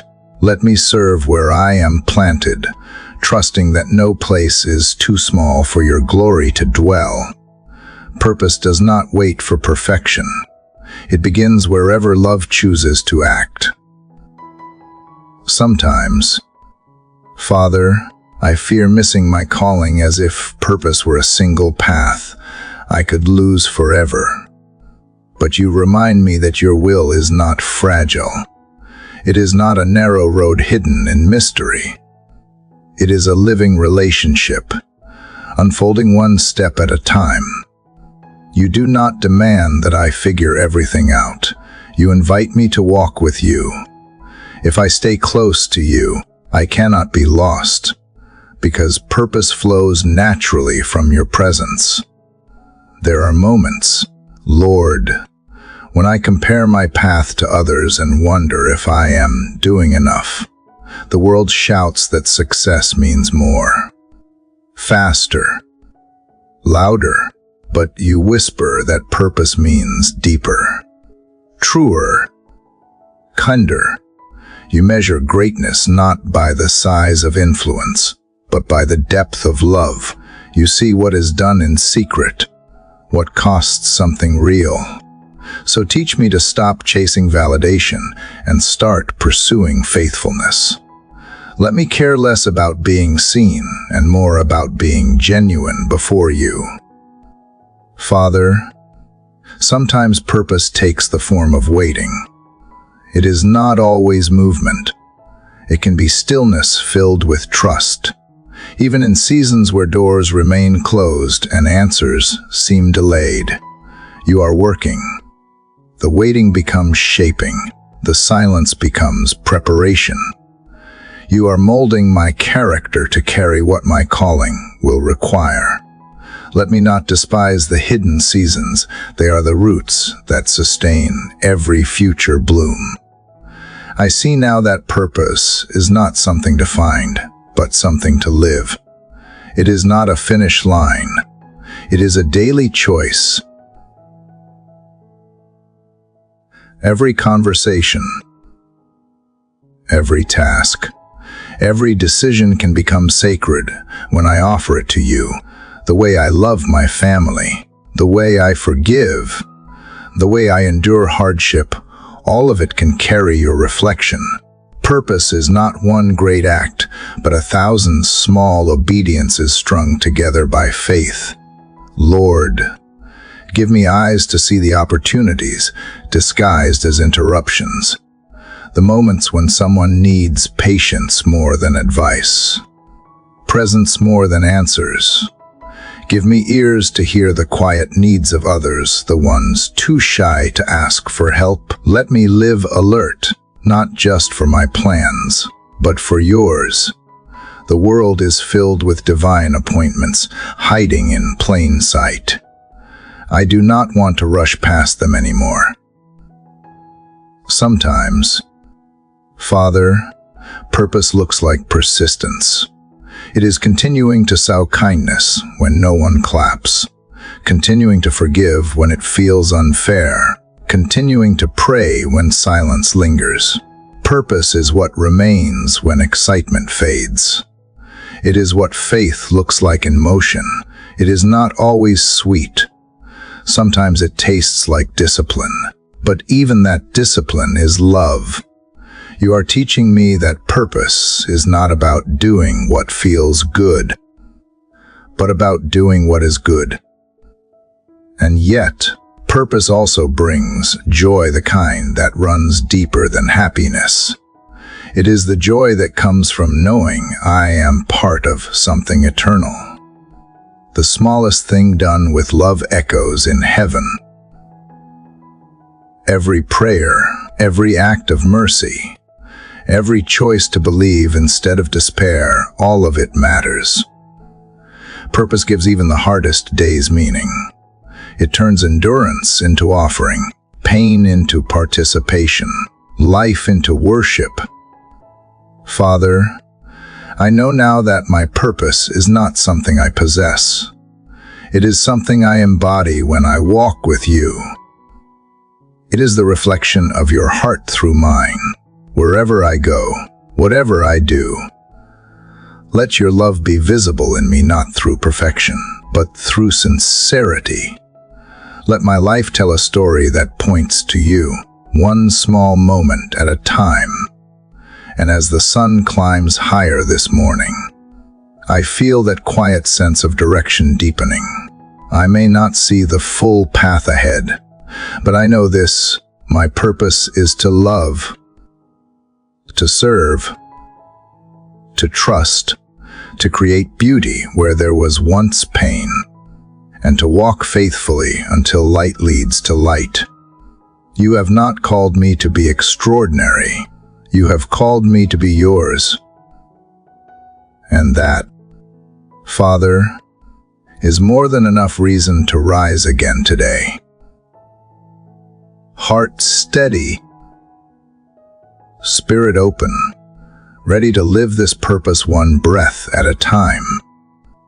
Father, as I continue to walk in the light of purpose, I realize that every calling eventually leads to love. True purpose is not about achievement, but about compassion, the willingness to see others with your eyes, and to feel what they feel without turning away. The more I understand who you are, the more I see that compassion is the very heartbeat of heaven. It moves quietly, not demanding attention, yet it carries power strong enough to mend the world one act at a time. I feel you inviting me to live from that place, to let kindness become not a task, but a way of being. Lord, I have learned that compassion is born not from perfection, but from empathy. It grows out of the wounds I once tried to hide. The pain you healed within me has become the wellspring from which understanding flows. When I look at someone hurting, I no longer see a stranger. I see a reflection of who I once was, a soul longing for mercy, for hope, for another chance. The scars I carry are no longer signs of shame. They are reminders that I, too, was rescued by grace. Because of that, I cannot withhold grace from others. God, you teach me that compassion is not always easy. It often requires patience when others test my limits, forgiveness when I want to protect my pride, and gentleness when the world expects hardness. Compassion means choosing to stay soft in a world that rewards indifference.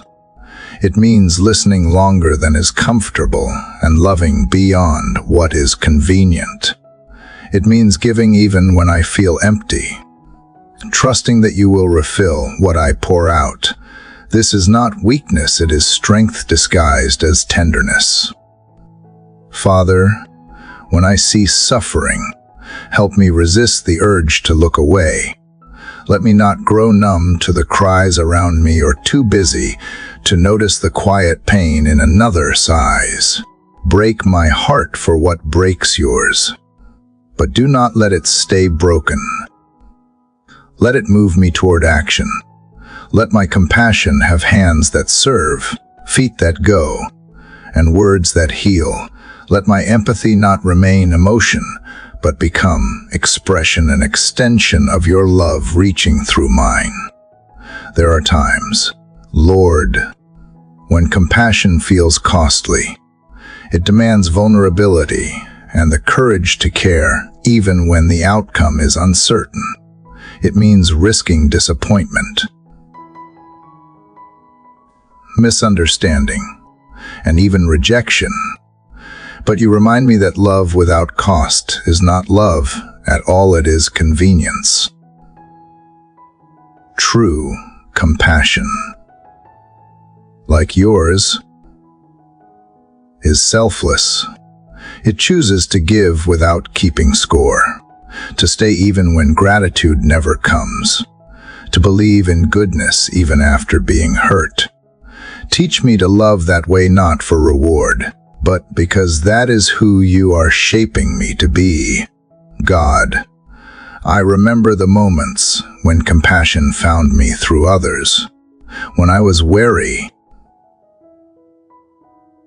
someone listened. When I doubted,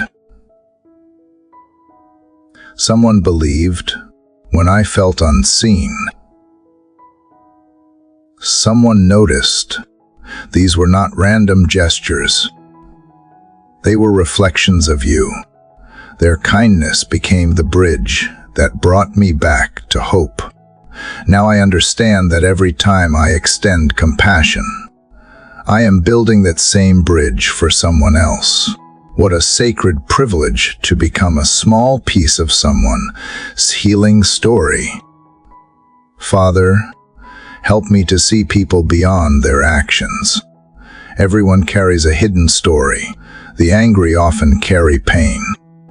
The distant often carry fear. The harsh often carry shame. Let me not respond to their behavior, but to their need. Teach me to listen for what their hearts are trying to say beneath the noise. Compassion does not excuse wrongdoing, but it understands that brokenness often leads to broken acts. Help me to love the person even when I cannot approve of their choices, to separate their worth from their mistakes, and to hold space for redemption. Lord, compassion is not limited to those I find easy to love. It must also extend to those who test my grace. You remind me that mercy is most meaningful when it is undeserved, because that is the mercy I have received. When I am tempted, judge. Remind me how patient you have been with me. When I want to withdraw, remind me how often you drew near despite my flaws. Compassion is not about who deserves love. It is about becoming love.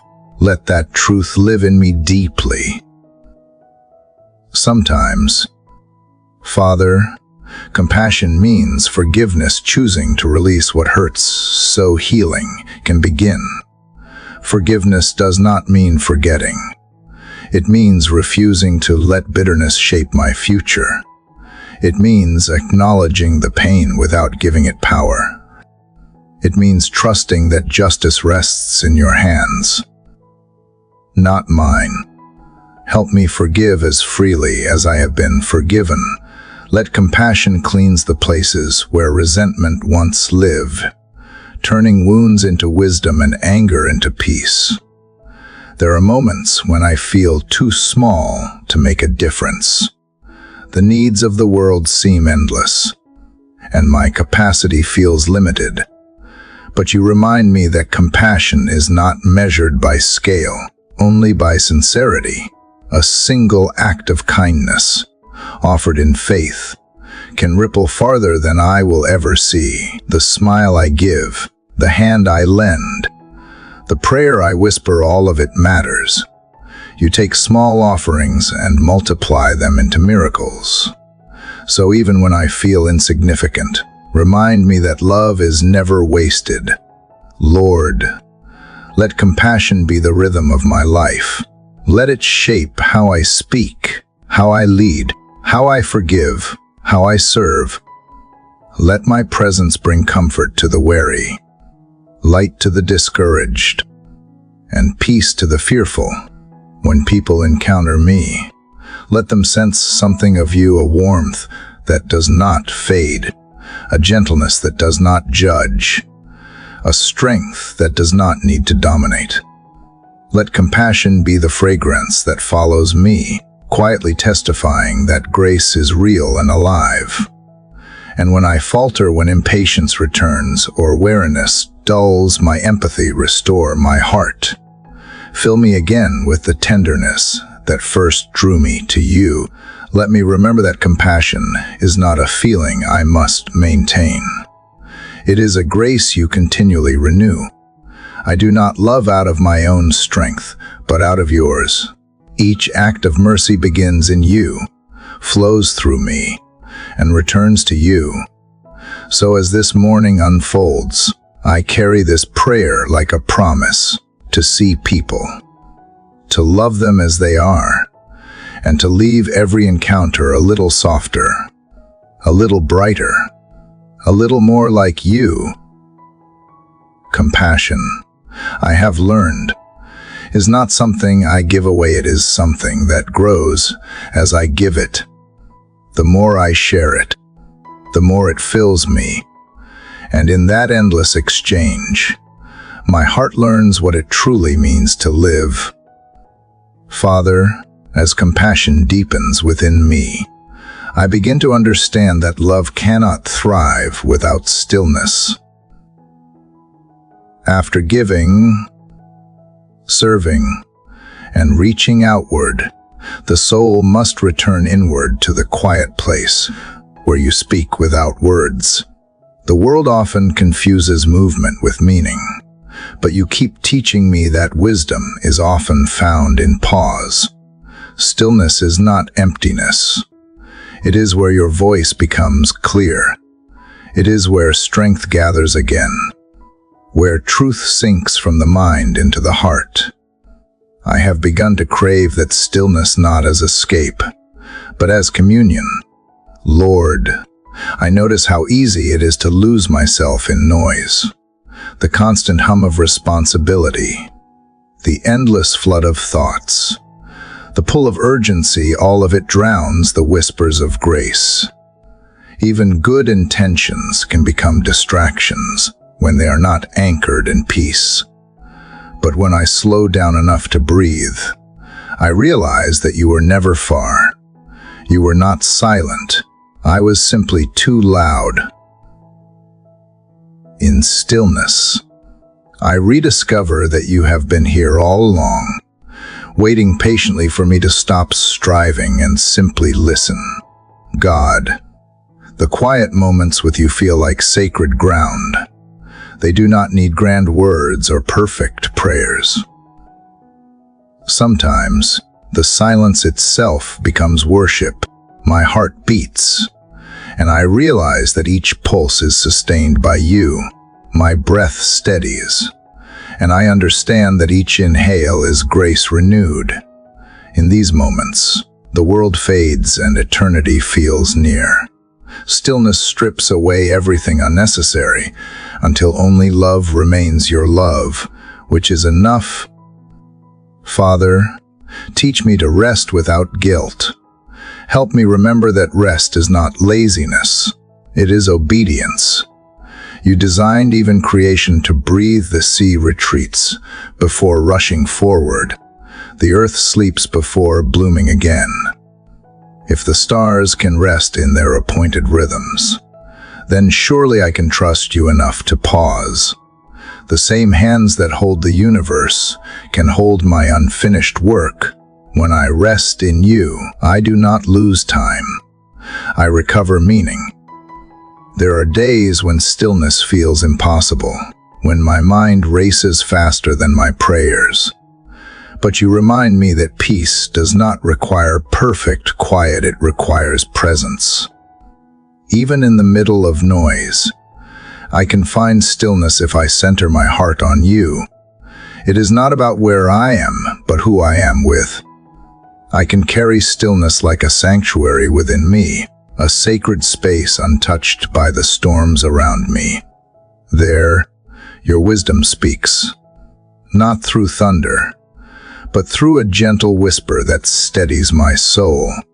Lord, I used to fear silence because it exposed my worries. In stillness, I could no longer hide behind distraction. But now I see that facing my thoughts with you beside me is not frightening, it is freeing. In the quiet, you help me untangle the lies I have believed. You show me where fear has taken root and replace it with truth. Stillness becomes surgery for the soul, gentle, patient, healing. It does not demand that I understand everything. It simply asks that I stay long enough to be transformed. Father, wisdom is born from these moments. It is not the knowledge I collect, but the understanding I receive when I listen. Wisdom teaches me when to speak and when to be silent, when to act and when to wait. It reminds me that rushing ahead often leads to regret, while waiting in your timing always leads to peace. The world may call stillness unproductive, but I have learned that it is in waiting that clarity comes. Wisdom does not shout. It arrives quietly, like light at dawn, revealing what was hidden without forcing what is not ready. Sometimes, God, stillness feels like surrender. It asks me to stop fixing, to stop proving, to stop performing. It invites me to trust that your presence is enough, even when I do nothing at all. That trust does not come easily, but I am learning when I let go of the need to fill every silence. I discover that you are already speaking within it, and your words, though soft, carry more power than all my efforts combined. Lord, in stillness, I begin to see the small wonders. I usually overlook the way light touches the morning leaves, the rhythm of breath in my chest, the quiet resilience of my heart. Gratitude grows here, too. I start to notice that life is not rushing past me. It is unfolding gently, one sacred moment at a time. Stillness does not take me away from life, it teaches me how to be fully present within it. It teaches me that hollowness often hides in ordinary seconds. Father, I want to live from this place not driven by pressure, but guided by peace. Let stillness be the well I return to each day, where I draw the water of wisdom before I go back into the world. Let me listen before I speak, pause before I react, breathe before I decide. Let my choices be born not from impulse, but from awareness. Let my steps be slow enough to feel your guidance, my words soft enough to carry grace. There is a kind of courage that grows in stillness, a confidence that comes not from noise, but from knowing. When I sit quietly in your presence, fear loses its urgency. I no longer need to force outcomes or rush answers.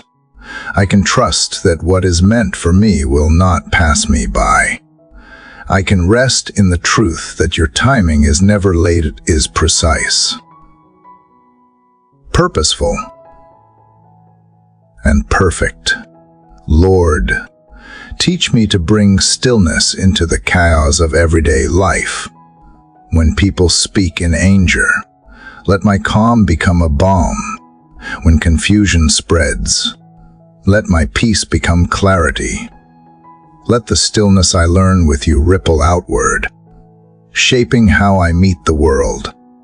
Let it remind others that peace is possible, that silence can heal, that wisdom still whispers to those who listen. And when the day ends, Father, and I return to the quiet again, let that stillness welcome me home. Let it remind me that I am not defined by what I accomplished or failed to do, but by the fact that I am yours. Let me find comfort in knowing that wisdom is not about mastering life, but about walking it with awareness, with heart, with humility, with you. In the soft hush of this morning, I understand what stillness truly is. It is not the absence of sound, but the presence of peace. It is the sacred pause where heaven meets earth, where the restless heart finds rest, and where love becomes not something I chase, but something I remember. And as I sit here, surrounded by quiet light, I know this peace will carry me through the noise, once steady. Listening, awake. Father, after stillness, I begin to see that the deepest peace often comes not from control, but from surrender. It is strange how long it has taken me to understand that letting go is not giving up, it is trusting more deeply. The stillness you taught me is not only a pause for rest, it is preparation for release. In the quiet, I learned that I am not the center of the story. You are. And in that realization, a new strength rises, not the strength to hold on tighter, but the courage to open my hands. Lord, I used to equate surrender with defeat. I thought yielding meant weakness, as if to let go was to lose. But now, standing here with a calmer heart, I see how surrender is the highest act of faith. It is choosing to believe that your wisdom is greater than my plans, your timing kinder than my impatience, and your ways more complete than my understanding.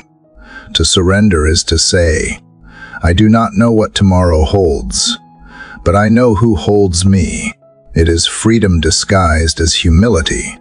God, I remember how often I have tried to control everything, outcomes, people, even emotions, as if life could be shaped by sheer will.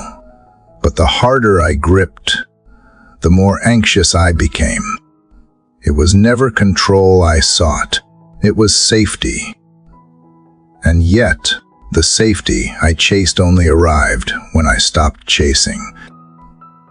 The moment I surrendered the illusion of control, I finally felt carried. The burdens I thought I had to bear alone began to lighten. Not because they vanished, but because I was no longer fighting them in fear. Father, help me live in that trust each day. When I wake and plans begin to form, remind me that surrender does not cancel responsibility, it redeems it. I still act, still work, still choose, but now I do so from a place of peace, not panic. I no longer run ahead of you or lag behind. I walk with you. That is surrender to move with your rhythm instead of forcing my own. And when the day goes differently than I expected, let my first instinct be acceptance. Not frustration. Let me whisper, you are here, and that is enough. There are moments, Lord, when surrender hurts when it asks for things I am not ready to release. Dreams that feel unfinished. People I want to hold on to. Answers I demand before I can rest. Yet you keep showing me that surrender is not a single act. It is a continual unfolding.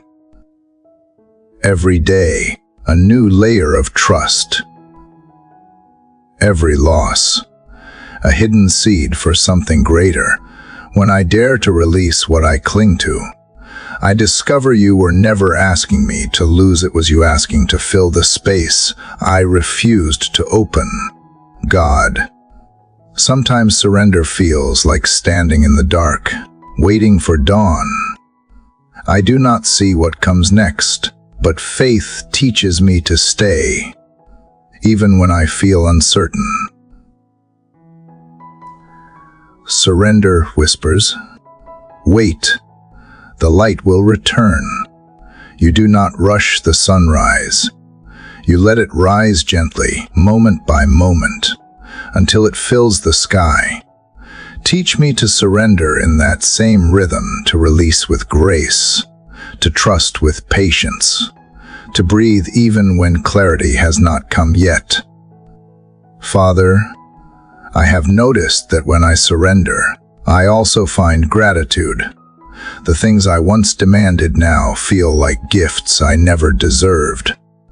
The plans that failed were not punishments. They were protection. The closed doors were not rejection. They were redirection. Every time I look back, I see your fingerprints on moments I once called mistakes. Surrender has taught me that blessings are sometimes hidden in what I did not want. Gratitude grows best in the soil of trust. Lord, you know how easily my heart wants to take back what I have laid down. Surrender is not a single victory, but a daily decision. There are mornings when I wake with renewed anxiety, tempted to gather my worries again. But then I remember peace is not something I must earn. It is something I must allow. It returns the moment I release control, when I whisper, your will, not mine. I can almost feel my heart exhale. It is as if my soul remembers what it means to rest in you. God, surrender also changes how I see others. When I release my need to control them, I begin to love them more freely. I stop demanding they meet my expectations or heal my insecurities. I start seeing them as you do, imperfect, evolving, precious. Surrender makes space for compassion to grow. It reminds me that I am not the potter. I am clay among clay, shaped by the same gentle hands. I do not have to fix anyone. I only have to love them. Father, when I surrender my fears, I make room for courage. When I surrender my resentment, I make room for peace. When I surrender my pride, I make room for wisdom. Every release becomes an exchange. Something lesser leaves, so something greater can enter. It is a divine trade that never fails to enrich me. Even when it feels like loss, it is transformation in disguise. I am learning to measure my days not by what I achieve, but by what I release. There is a paradox in surrender. Lord, the more I yield, the stronger I become. Not strong in the way the world defines it, but steady, resilient, anchored. The storms still come, but they no longer uproot me. I bend, but I do not break. My roots grow deeper in the soil of trust, drawing from your unshakable faithfulness. When I let go of control, I gain stability. When I release my defenses, I gain peace. God, help me carry this surrender beyond prayer. Let it shape how I face uncertainty, how I forgive, how I dream. When opportunities arise, let surrender guide me to discern whether to act or wait.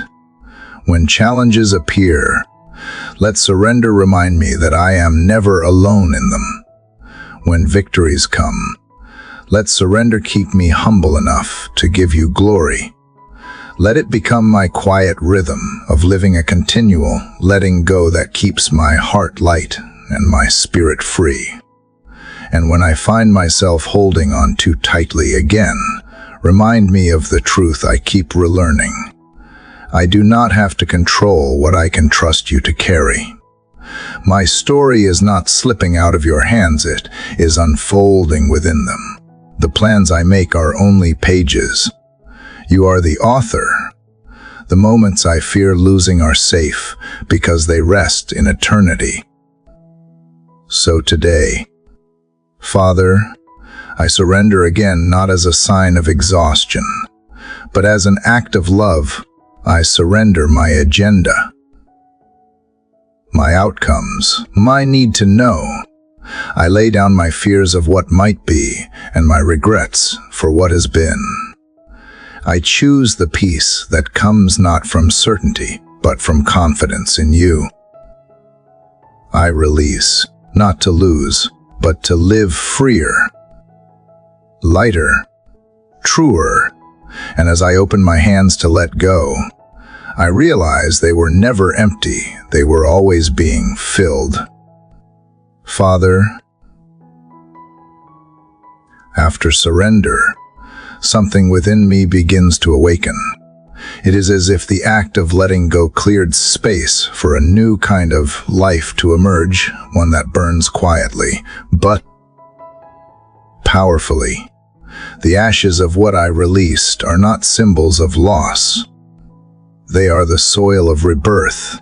Where fear once lived, faith now stirs. Where striving once ruled, peace now grows. I sense your spirit moving like a gentle flame within me, purifying, refining, and renewing what had grown weary. This renewal is not loud or sudden. It is steady, deep, and sure, like dawn replacing night. Lord, you are the God who makes all things new, not by erasing the past, but by transforming it. The moments I thought were wasted now shimmer with unseen purpose. The failures that once defined me have become lessons written in grace. Renewal is not starting over. It is being restored from within. You do not discard what is broken, you rebuild it stronger, truer, more aligned with your love. I used to fear change because I thought it meant losing what I loved. Now I see that change, in your hands, means finding what I was always meant to be. God, there is a fire that comes with renewal. It is not destructive but cleansing. It burns away bitterness, pride, and pretense. It consumes the masks I have worn to protect my heart, leaving only honesty behind. The fire of renewal teaches me that authenticity is the only offering you desire. When I stand before you stripped of performance, you clothe me with peace. When I stop pretending to be strong, you become my strength. This fire does not harm, it heals. It is your mercy disguised as heat, shaping me into something resilient and radiant. Father, sometimes renewal begins in discomfort. You stir the waters I have grown too comfortable in. You nudge me out of what feels safe, not to punish me, but to free me. Growth requires movement, and movement requires courage. Yet even when the unknown stretches before me like a horizon I cannot see, I trust that your light goes before me. Renewal does not always feel gentle, but it is always good. Every shedding, every change, every ending is preparation for something greater than I imagined. Lord, you remind me that renewal is both a gift and a responsibility. It is not only something I receive, it is something I must nurture, just as new life needs sunlight and care. The renewed soul needs gratitude and faith. I cannot cling to what you have asked me to release and still expect to grow. Renewal requires commitment to keep choosing truth over comfort, courage over fear, compassion over pride. It calls me to live awake, to see beauty where others see nothing, to trust process more than outcome. Renewal is the rhythm of resurrection, happening quietly every day. God, there are days when I feel the fire dimming, when fatigue whispers that change is too hard. But then, in the smallest moment, a kind word, a memory of mercy, a breath of stillness, I feel your spark again. You never let the flame die. You keep it alive in ways I barely notice. Renewal, I realize, is not an event but a relationship. It is your spirit breathing into my soul again and again, reminding me that I am not finished, that grace still flows, that life continues to unfold in unexpected beauty. Father, help me to honor this renewal by how I live. Let my choices reflect the freedom you have given me. Let my words carry warmth instead of judgment, hope instead of cynicism. Let my actions become evidence of a heart continually reborn. Renewal is not about being flawless, it is about being faithful. It is about showing up, even with trembling hands, trusting you can turn my small obedience into something holy. Every morning I wake is proof that renewal is real. The sun rises, and so does my soul. Lord, I am learning that renewal often begins where I thought everything ended. The places I labeled as failure are becoming altars of transformation. The pain that once broke me now becomes the doorway through which compassion flows. Nothing is wasted in your hands. Every scar becomes a story of how light found its way in. The fire does not destroy what is true. It only removes what was false. I no longer fear the burning. It is the mark of becoming. God, sometimes I ask why renewal takes time. Why can't change be instant, painless, complete? But you remind me that true transformation must sink deep to last. The seed cannot skip the darkness before sprouting. The caterpillar cannot rush its cocoon. The soul cannot rise before it rests. Renewal is sacred because it is slow. It teaches patience, humility, and trust in unseen progress. I may not notice it each day, but you are reshaping me moment by moment, layer by layer, until my life reflects your heart more clearly.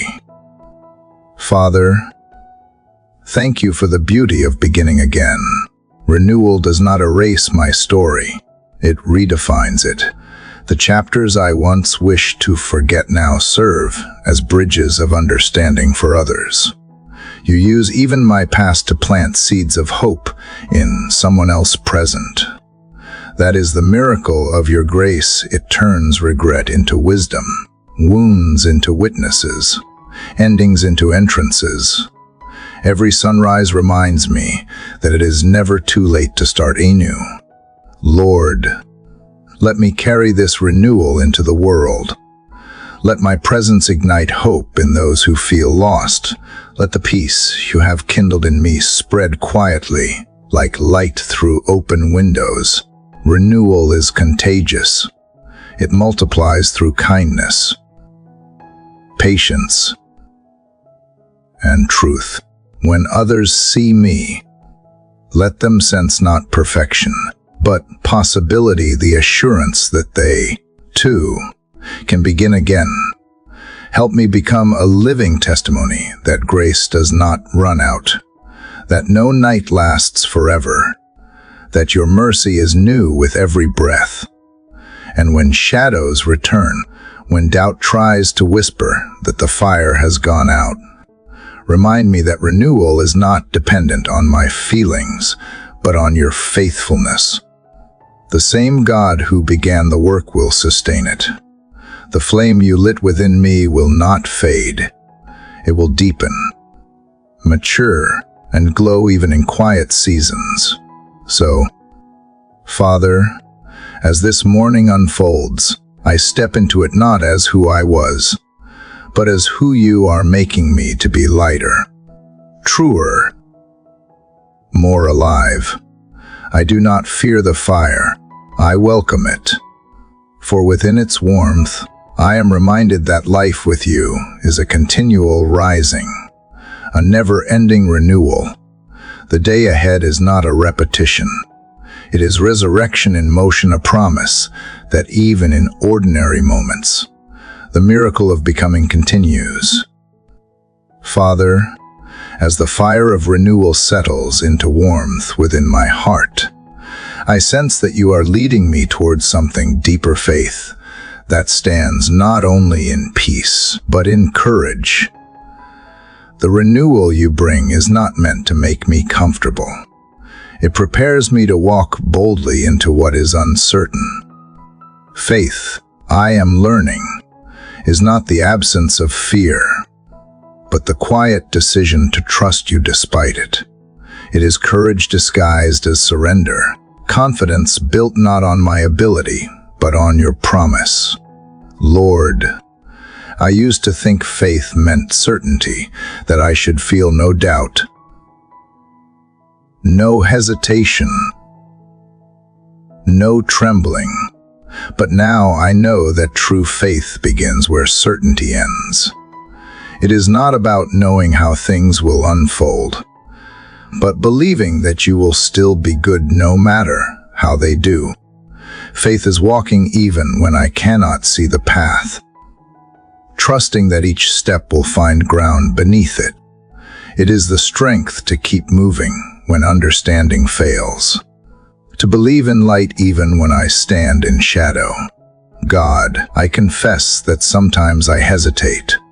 Fear whispers that I am not ready, that the mountain is too high, that I might fall. Yet you remind me that courage is not born from the absence of weakness, is born from love. Perfect love. Your love casts out fear. When I remember that you walk beside me, my trembling turns into resolve. I do not need to be fearless. I only need to be faithful. You do not ask me to conquer. You ask me to continue. That is where courage grows, in the daily choosing to trust you again. Father, faith is not loud. It is quiet endurance. It is the steady heartbeat beneath chaos, the still anchor beneath storms. It does not shout its strength. It simply refuses to let go. I have seen faith in the smallest moments, in the mother who prays for her child without answers, in the man who forgives when he could resent, in the soul that keeps believing after disappointment. That is courage, the kind that heaven honors. It does not make headlines, but it moves mountains in silence.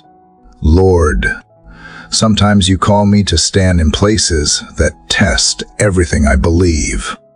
The waiting seasons, the unanswered prayers, The fragile hopes these are the classrooms of faith. There, I learned that trust is not built through ease, but through endurance. The seed of courage grows best in the soil of uncertainty. Every time I choose to believe again, even when I do not feel it, faith deepens its roots. What once was fragile becomes firm. What once was theory becomes truth I can stand on. God, give me the courage to believe when the evidence fades. Let my trust not depend on outcomes, but on intimacy. When I cannot trace your hand, let me still trust your heart. I do not need to see the whole picture to know that is beautiful. I do not need to understand the plan to know that is good. Teach me to find peace in mystery, to love you without needing answers, to walk by faith rather than sight, even when sight feels easier. Father, I realize now that faith and courage are not built overnight. They are formed through repetition each time I choose to rise, to forgive, to keep going. The courage of faith is a collection of small obediences that add up to transformation. It is not always dramatic. Sometimes it is simply showing up again, doing what is right though unseen, believing that your unseen hand makes every small act significant. Courage is not one great leap. It is 1,000 quiet steps taken in trust. Lord, when I look back, I see how you have strengthened me through the very trials I prayed would pass. The valleys I feared became the grounds where courage grew. The nights I thought I would break became the proof that I could endure. Every hardship became a chapter in my testimony of your faithfulness. You never abandoned me, not once. And so I learned that faith is not built by avoiding storms, but by walking through them with you as my shelter. God, help me to extend that courage to others. Let my faith become light for those who are still standing in fear. When I speak, let my words carry hope, not pressure. Let them remind others that courage is not a performance. It is a posture of the heart. Let my story be proof that even trembling faith is powerful, because it holds on to you. If I can trust you in uncertainty, maybe someone else will find the strength to do the same. That is how faith multiplies, one heart steadying another. Father, when I think of courage, I no longer picture triumph. I picture persistence, the kind that wakes up every morning and chooses gratitude.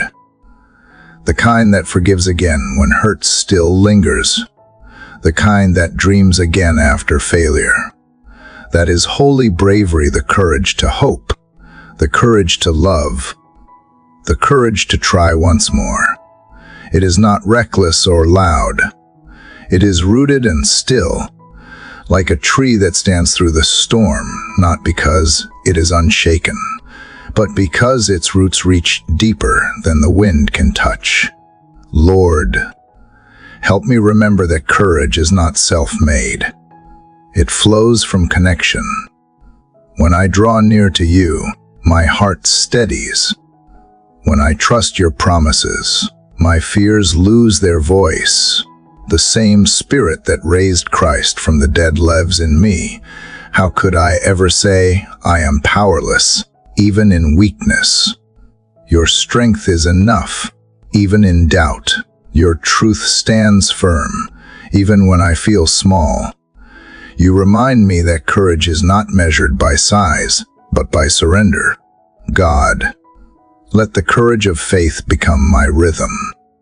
Let it fill my mornings with expectancy, my work with meaning, my relationships with grace. Let it teach me to see obstacles as opportunities, endings as beginnings, struggles as sacred training. Let courage lead me not to hardness, but to softness, to love without guarding, to serve without recognition, to believe without proof. Let it remind me that every act of trust is an act of worship. And when my steps falter, Father, remind me that courage is not perfection, it is persistence. It is falling forward into grace. You never asked for flawless faith. You asked for faithful hearts. So I will bring mine again, trembling but true, fragile yet full of hope. I will keep walking, one step at a time, through the unknown, carried by your unchanging love. Because courage is not born from certainty, it is born from presence. As long as you are with me, I can face what comes. The path may twist, the winds may rise, but I will not fear, for faith is not my armor. You are, and in your presence, even the smallest spark of courage becomes enough to light the whole way home. Father, the courage you placed in me has quieted into something even more profound: trust. Not the kind of trust that needs proof or constant reassurance, but a calm assurance that you are who you say you are. It is a peace that no longer demands answers, because your presence itself has become enough.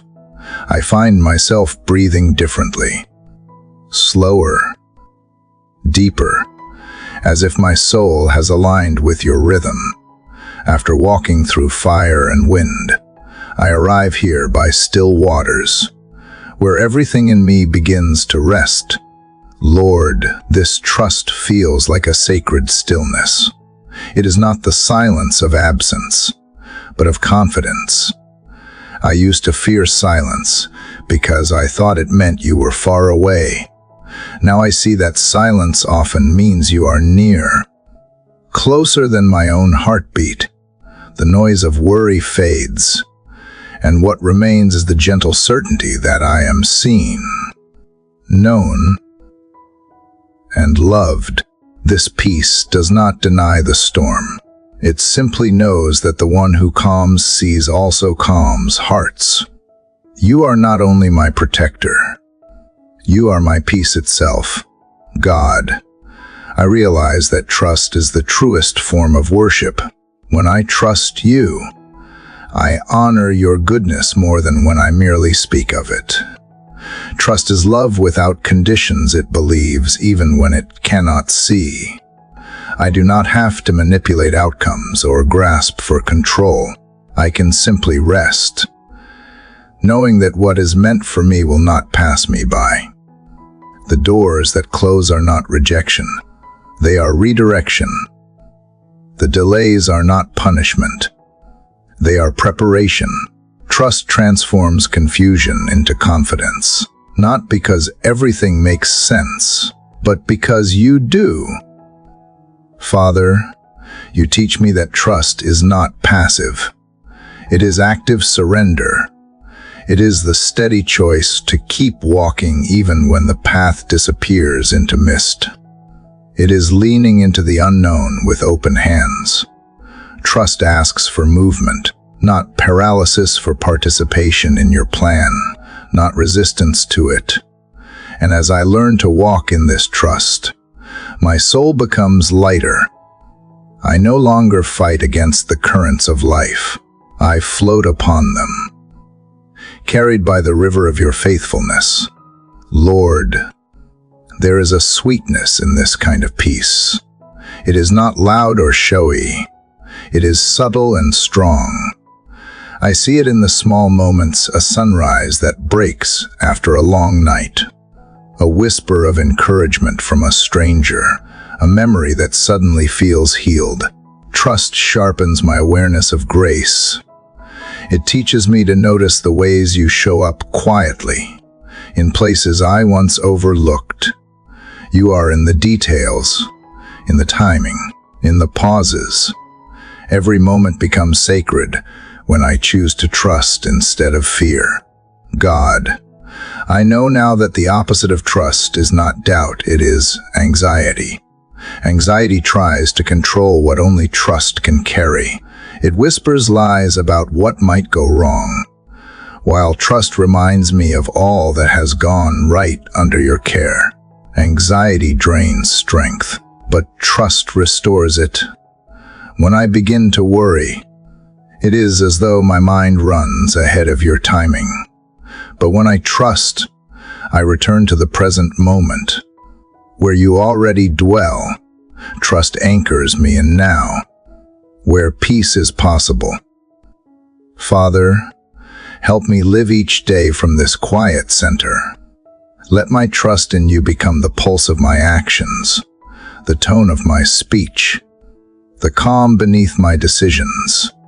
When uncertainty rises, let me return to still waters within, where your spirit speaks not through thunder, but through whisper. Teach me that waiting is not wasting time. It is the sacred act of aligning with your pace. You are never late, never early. You arrive precisely when my soul is ready to receive. Lord, there are moments when trust feels like standing in twilight, not full light, not full dark, but enough to keep walking. It is in those moments that I discover the essence of faith, not in revelation, but in relationship. You do not always explain, but you always accompany. I may not know the next turn, but I know you will meet me there.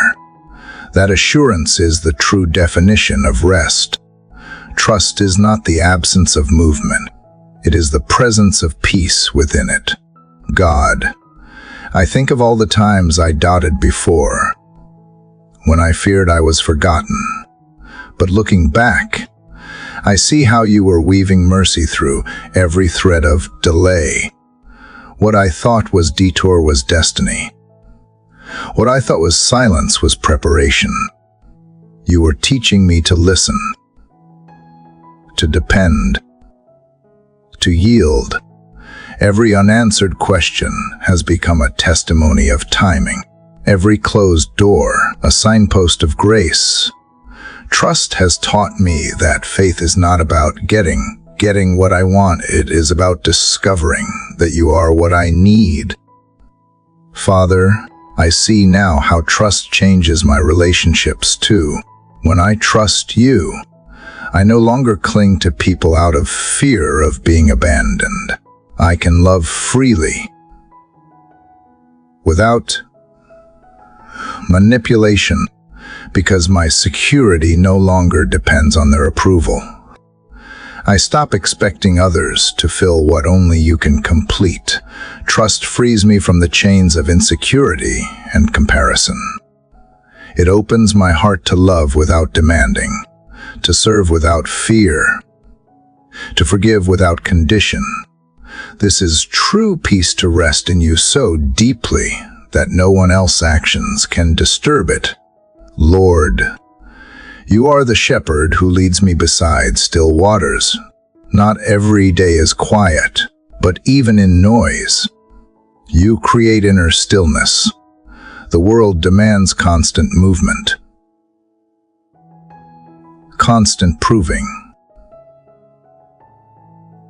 constant striving, but you invite me to pause, to breathe, to remember that I am already enough, because I am yours.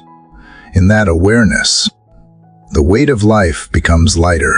My soul exhales, my mind clears, and I realize that the peace I was chasing has been within me all along, because you have been here all along.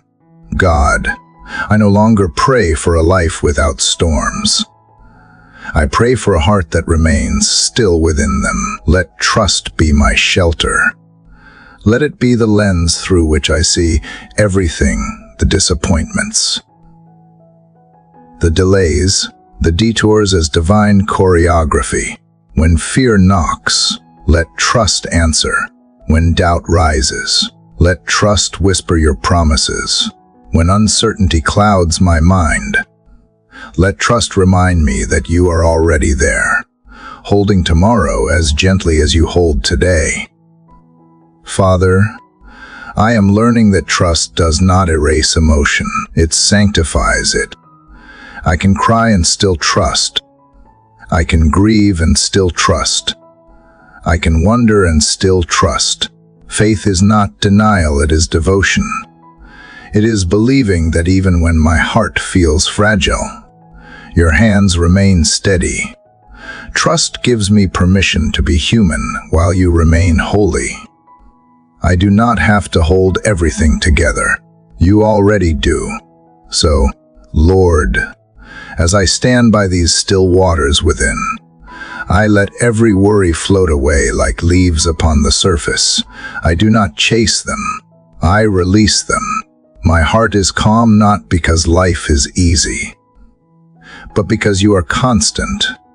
And in that constancy, I find my true rest, a peace that cannot be stolen, a faith that cannot be shaken, and a trust that deepens with every breath I take in your presence. Father, from the stillness of trust, something gentle awakens within me, gratitude. It rises like dawn over quiet waters, soft and radiant. Gratitude does not erase sorrow, yet it transforms the way I see it. It turns what I once called ordinary into holy, what I once called burden into blessing. It lifts the veil of complaint and replaces it with wonder. Every breath, every heartbeat, every unnoticed moment becomes an offering of praise.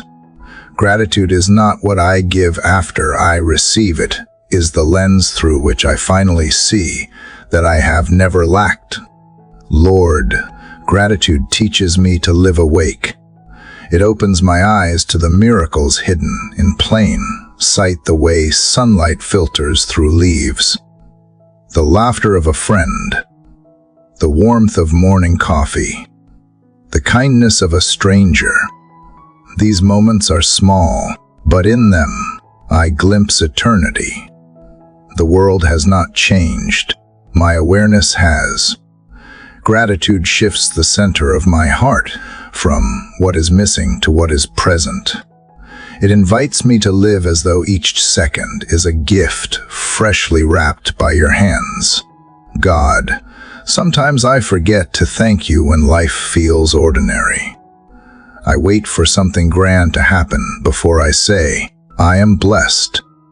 But you are teaching me that gratitude does not wait for perfection. It finds you in imperfection. It does not depend on circumstances. It depends on attention. Even in loss, gratitude can bloom, because it remembers what was once given, even in pain. Gratitude survives, because it recognizes that love existed at all. Gratitude is the language of the soul that has learned to trust the giver more than the gift.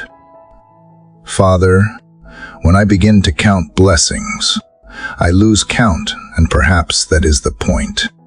Gratitude multiplies joy because it refuses to end where it starts. The more I thank you, the more I notice reasons to thank you again.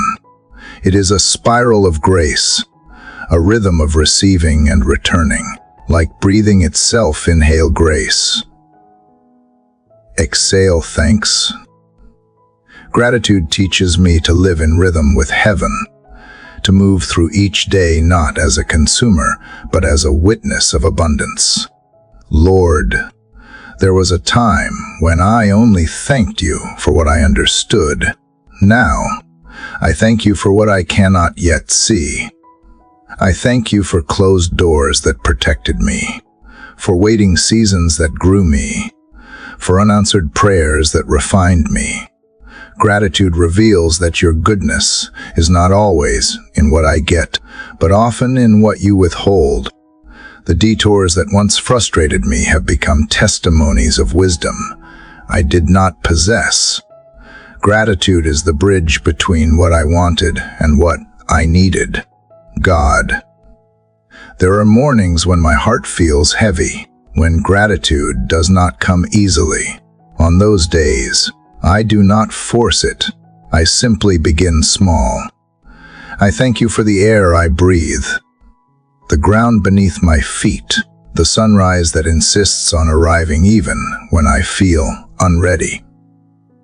Gratitude, once started, grows on its own. It gathers strength like light breaking through clouds, until heaviness turns into humility. Gratitude is not a demand. It is a decision to remember that I am alive, and life itself is grace. Father, I see now that gratitude is a form of resistance in a world built on comparison and complaint. To be thankful is to rebel against scarcity.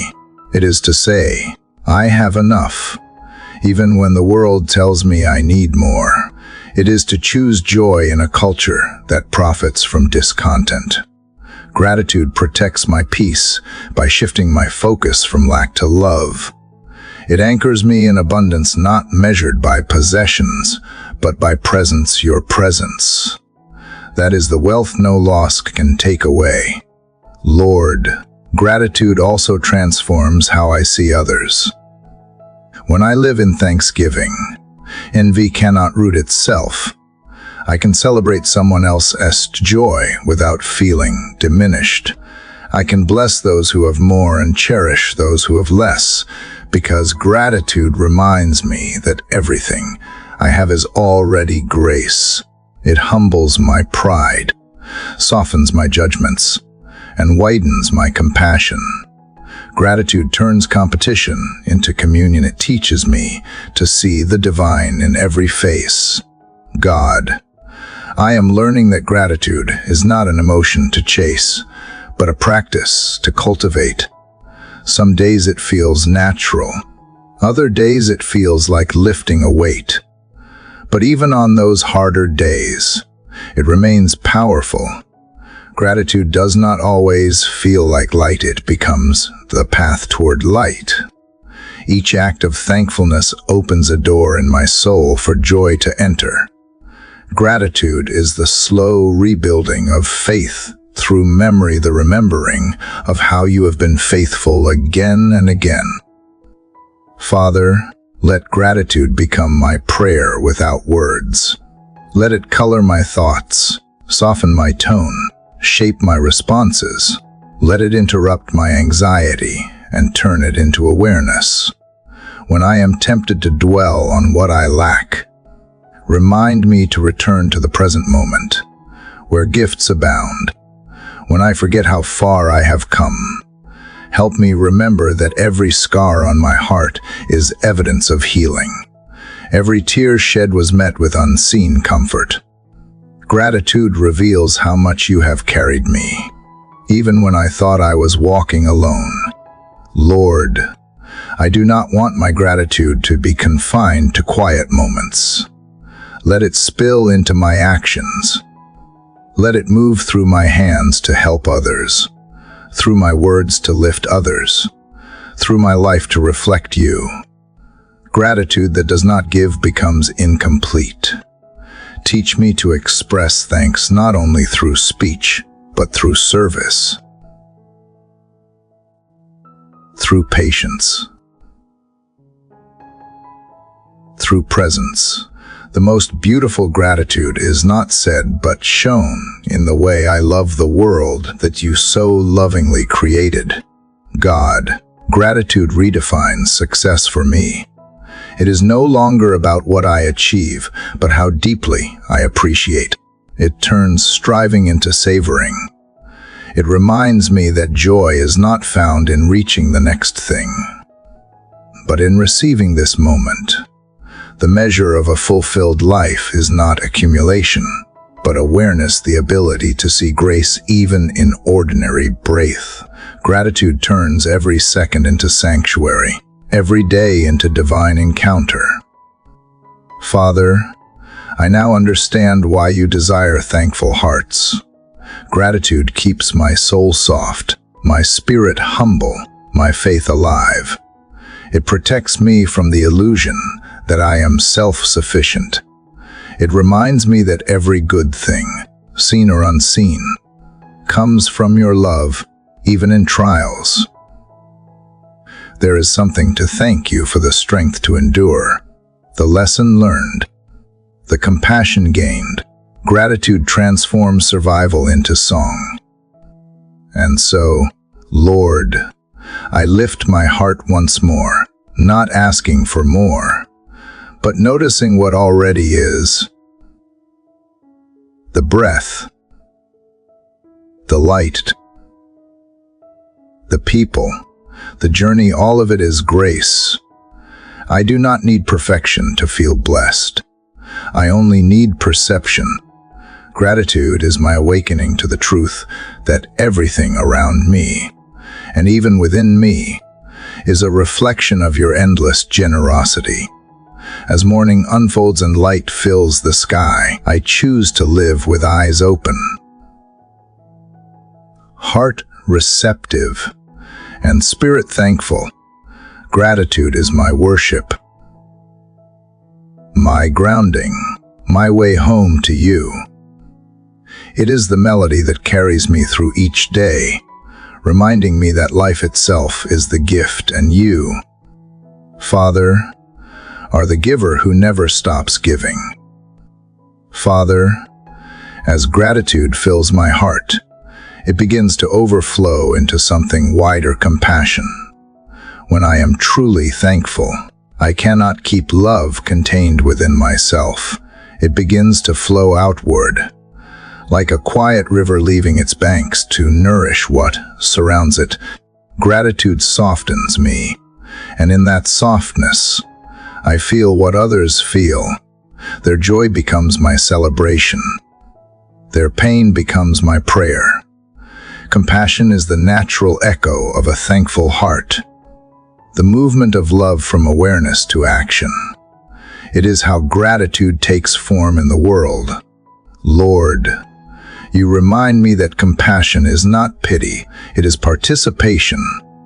It is not looking down from a distance, but stepping into the dust where others stand. Compassion requires presence, the willingness to listen without judgment, to stay without agenda, to hold space for another's sorrow without trying to fix it. It is not weakness, it is strength disguised as gentleness. Compassion dares to feel deeply in a world that tells us to harden our hearts. It is the courage to remain tender, even after we have been hurt. God, I have learned that compassion often begins in brokenness. It is the heart that has known suffering that becomes most capable of understanding another's pain. The cracks in my own story have become the windows through which I see others clearly. Where I once felt shame, I now find empathy. Where I once felt abandoned, I now recognize loneliness in another's eyes and reach out instead of turning away. You never wasted a single H. You were shaping in me the capacity to love better, to love deeper. Father, compassion changes the way I see humanity. It teaches me to look beyond the surface, to see the child behind the anger, the fear behind the pride, the exhaustion behind the cruelty.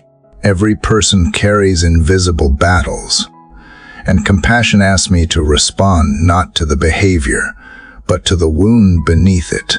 It does not excuse wrongdoing, but it seeks understanding. To live with compassion is to look through your eyes, to see not what is wrong with people, but what has happened to them. Lord, sometimes I struggle to be compassionate when I am weary myself. It is hard to pour from an empty cup, but you show me that compassion does not always require grand gestures. Sometimes it is a smile that reminds someone they matter. Sometimes it is silence that honors another's grief. Sometimes it is simply staying kind when life tempts me to become cynical. Compassion is not measured by size, but by sincerity. Even the smallest act, when done with love, ripples into eternity. God, teach me to be patient with those who cannot yet see what I see. Teach me to respond to misunderstanding with mercy, not pride. The world is full of noise, division, and hurt, but compassion builds bridges where arguments build walls. Let me be a bridge. Let me be the one who slows down enough to notice who is falling behind, who is forgotten, who is breaking quietly while everyone else rushes by. Let compassion become my reflex, not my exception. Father, when I think of your Son, I see compassion personified. He did not heal from afar.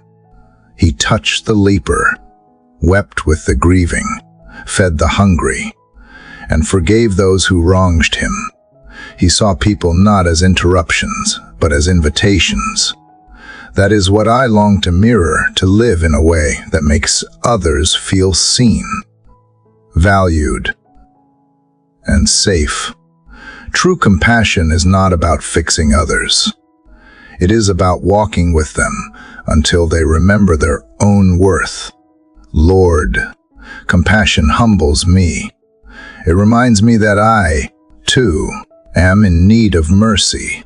I cannot offer what I have not received, and I have received so much. Every day you show compassion to me in patience,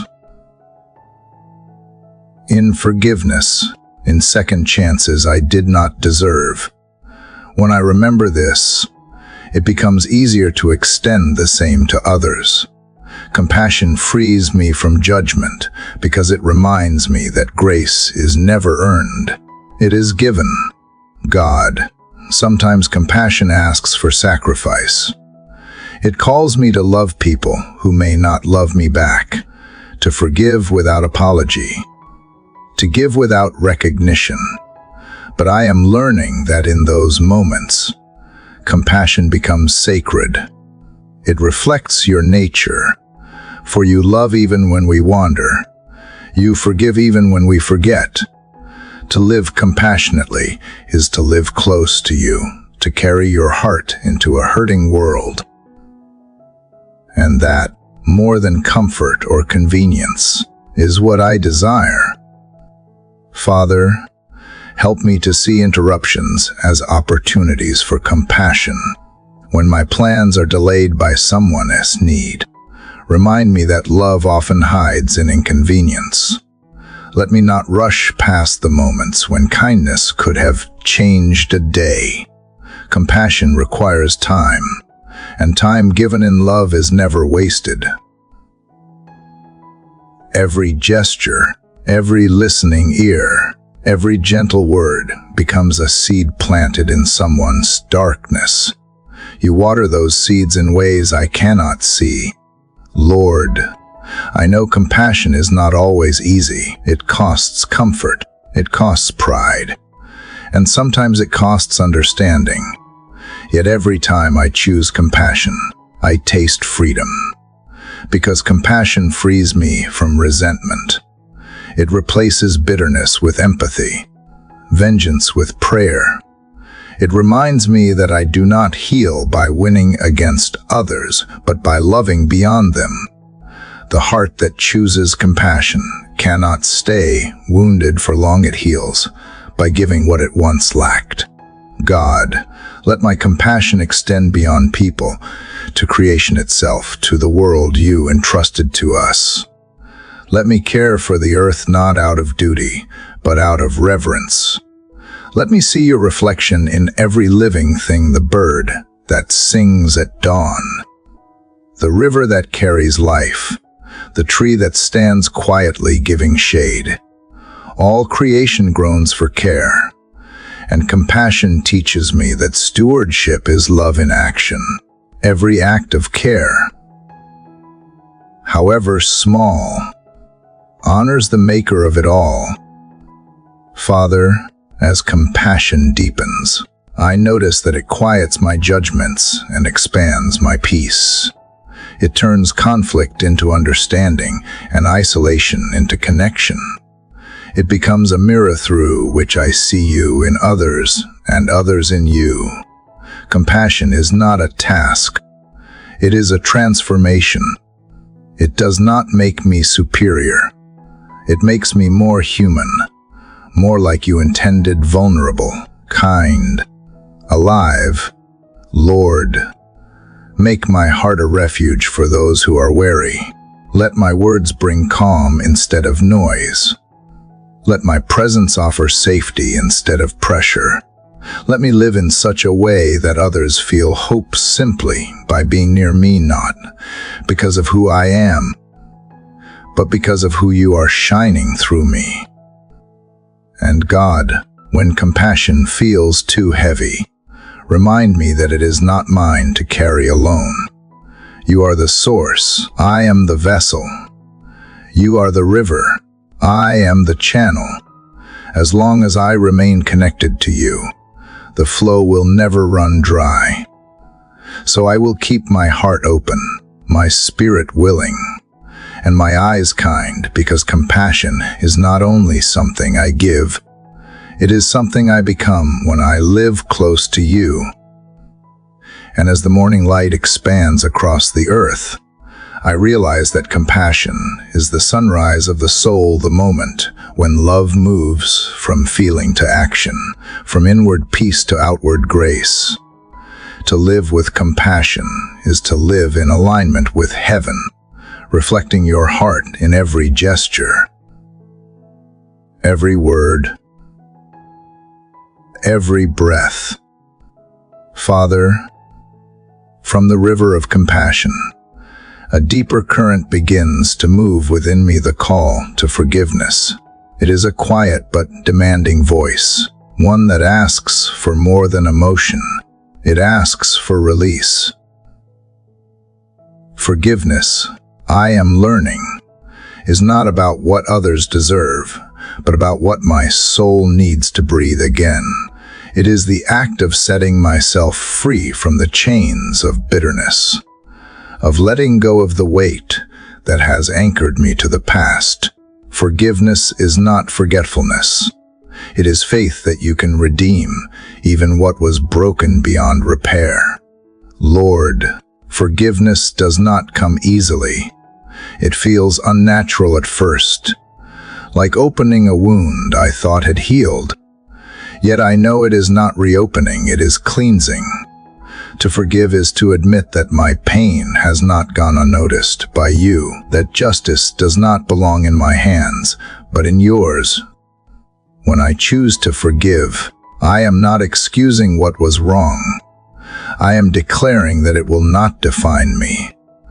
I am surrendering my right to revenge for the higher right to peace. You teach me that to forgive is not weakness, it is divine strength wrapped in humility. God, sometimes I resist forgiveness because it feels unfair. My heart argues that releasing the debt is letting the wrong go unpaid. But then you remind me that forgiveness is not a transaction, it is transformation. It changes the forgiver before it ever touches the forgiven. It loosens the grip of resentment that quietly poisons joy. It unclenches fists so that hands can rise in prayer again. When I release others, I release myself. Forgiveness becomes the door through which healing enters, and it opens from the inside. Father, I have held on to grudges before, thinking they would protect me. But bitterness never protects, it corrodes. It keeps the wound fresh, replaying moments that no longer exist. It traps my heart in yesterday, while life continues to unfold in grace today. I have learned that unforgiveness is like drinking poison and expecting someone else to suffer. It is a slow suffocation of the spirit. But forgiveness? though costly, is oxygen. It restores what resentment steals: clarity, compassion, and freedom. Lord, help me to forgive even when the apology never comes. Teach me that forgiveness is not waiting for an admission. It is deciding to move forward without it. It is choosing peace over pride, mercy over memory. The person who hurt me may never understand the depth of what they did, but that understanding is not my burden. My healing is not dependent on their remorse, it is dependent on my release. Forgiveness is not a favor to the offender. It is an act of worship to you, God. Sometimes the hardest person to forgive is myself. I replay my own failures, my missed chances, my words spoken in haste, my moments of fear that cost me what I loved. Shame whispers that I should have known better, done better, been stronger, but you remind me that grace was never meant to be earned. It was given for this very reason. Self-forgiveness is not arrogance. It is acceptance of your mercy. When I forgive myself, I make room for you to write something new on the pages I once tried to tear out. Father, forgiveness transforms the way I see others. When I forgive, I stop labeling people by their mistakes and start recognizing their humanity. I begin to see that those who wound others are often carrying unseen wounds of their own. Hurt people, but healed people heal others. By forgiving, I become a conduit of healing, breaking the cycle of pain that tries to repeat through generations. What I release in love does not end, it multiplies. It becomes the seed of reconciliation in a world starving for mercy. Lord, forgiveness requires remembering differently. I do not need to erase the past. I only need to remove its sting. I can hold the memory without holding the pain. I can look back without going back. You are the God who turns ashes into beauty, who weaves redemption through the very threads of regret. Every time I forgive, I participate in that holy work of restoration. I become a reflection of your nature, merciful, patient, slow to anger, abounding in love. God, help me to understand that forgiveness is not a single act, but a daily practice. Some wounds resurface, some memories return, but each time they do, I will choose again to release them.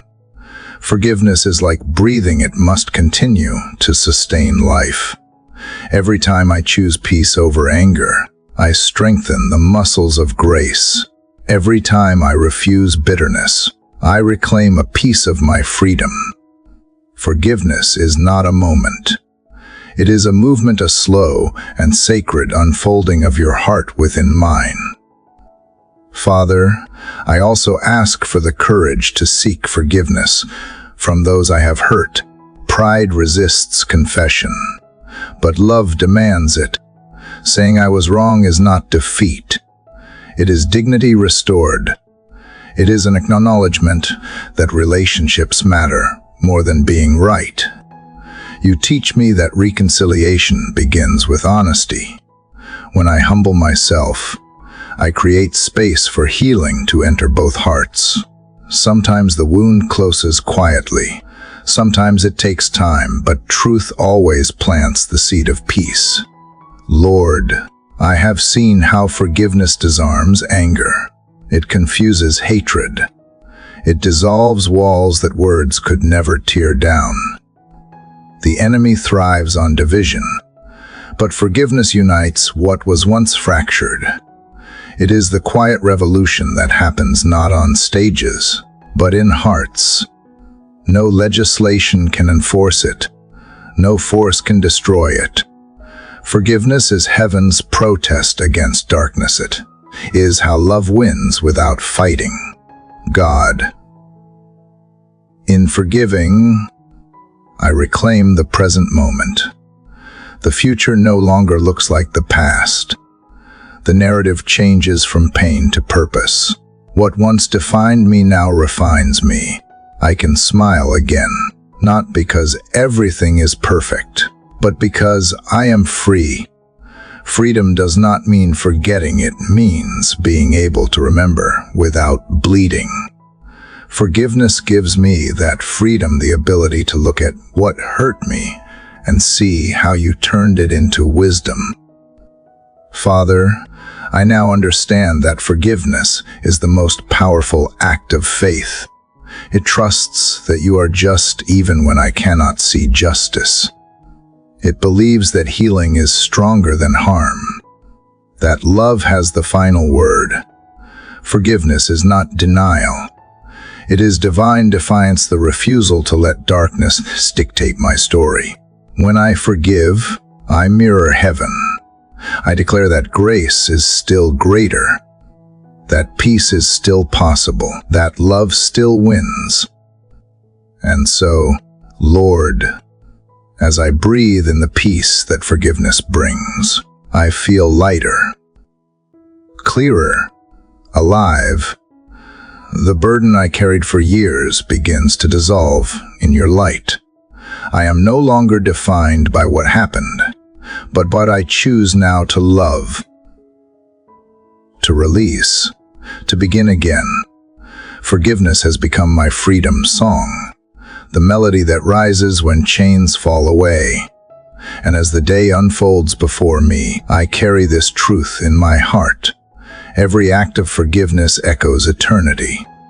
It heals what hate cannot, rebuilds what regret destroyed, and reminds the world that redemption is not a myth, it is a miracle still happening. One merciful choice at a time. Father, as forgiveness releases the last of my burdens, what rises quietly in its place is hope. It is not the loud, desperate kind that demands proof, but a steady glow that returns after a long night. Hope is the heartbeat of the soul that has learned to trust again. It is not born in ease. It is born in endurance. It takes root in the soil of disappointment and blooms where logic says nothing should grow. Hope is faith stretched toward the future, believing that your light still reaches beyond what I can see. Lord, I used to think hope was fragile, something that could be broken by bad news or delayed dreams. But I see now that real hope is resilient. It bends, but it does not break. It does not depend on evidence. It survives on expectation. Hope whispers, even in the ashes, that the story is not over. It does not erase pain, but it insists that pain is not the end. Hope is what keeps the heart alive in the waiting. It is the hand that still reaches toward heaven, even when the rain has not stopped falling. God, hope feels different now. It is quieter, but stronger. It no longer shouts for instant miracles. It trusts in steady mercies. It is the willingness to believe that goodness still exists when evil makes headlines, that love still wins when the world feels cold. Hope is not naive. It is holy defiance. It looks at darkness and says, "You will not have the final word." It is the voice of the Spirit within me that refuses to surrender to despair, no matter how convincing despair sounds. Father, you are the author of hope, and I am learning that it grows in unexpected ways. Sometimes it sprouts through sorrow, sometimes through surrender, and sometimes through silence. Hope often arrives disguised as small things: a door opening slowly, a stranger's kindness, a morning that feels lighter than the one before. It rarely comes all at once. It builds like dawn, one soft layer of light after another, until suddenly the world looks different. Hope is your fingerprint on time itself, reminding me that no night lasts forever. Lord, there have been seasons when hope felt impossible, when dreams fell apart, when prayers seemed unanswered, when days blurred into gray. Yet even then, you were there, planting seeds beneath the soil of disappointment. I could not see them then, but now I understand. Hope was growing underground. You were teaching me that waiting is not wasted when it is done in faith. What feels like delay is often the rhythm of preparation. You were strengthening me, shaping me, making room for the blessing that required more space than I imagined. God, hope gives me permission to dream again, not the shallow dreams built on success or applause, but the deep dreams that align with purpose, the ones that bring peace to others, light to dark corners, healing to broken places. Hope is not fantasy. It is vision refined by faith. It sees not only what is, but what can be when love leads. With hope, I can face uncertainty without fear, because I no longer need to know how. I only need to know who walks with me. Father, there is a unique strength in hopeful hearts. They are not blind. They are brave. Hopeful people have seen darkness, yet still choose light. They have known disappointment, yet still open their hands to receive. Hope teaches resilience, the quiet ability to start over again and again. It says, this is not where the story ends, even when every circumstance says otherwise. Hope does not erase reality. It redeems it. It transforms endings into beginnings, failures into foundations, and sorrow into songs. Lord, hope humbles me because it reminds me of my dependence on you. I cannot manufacture hope. I can only nurture it. It is like a flame that needs both air and shelter. Faith keeps it burning, and grace keeps it safe. There are moments when the wind of worry blows hard, threatening to snuff it out. But then your spirit breathes, and it glows brighter again. Hope is not self-sustaining. It is sustained by you, by your promises that never fail. God, when I look at the world, I see many hearts that have lost hope, people crushed by loss, overwhelmed by noise, numbed by routine. Teach me to carry hope into those spaces, not through words alone, but through presence. Let me be a reminder that life can still surprise us, that beauty can still emerge from brokenness. Let hope in me become contagious, lighting candles in places that have forgotten warmth. One small act of hope can start 1,000 others. Father, hope also redefines how I see time. It teaches me patience, not as endurance, but as trust.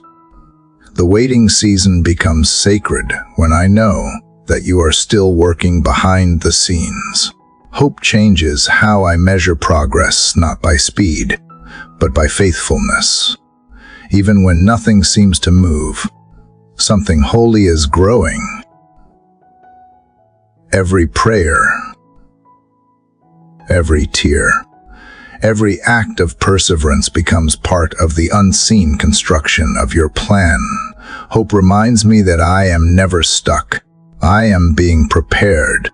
Lord, when fear tries to steal my peace, hope answers softly. He is not finished yet. When exhaustion whispers, you can go on.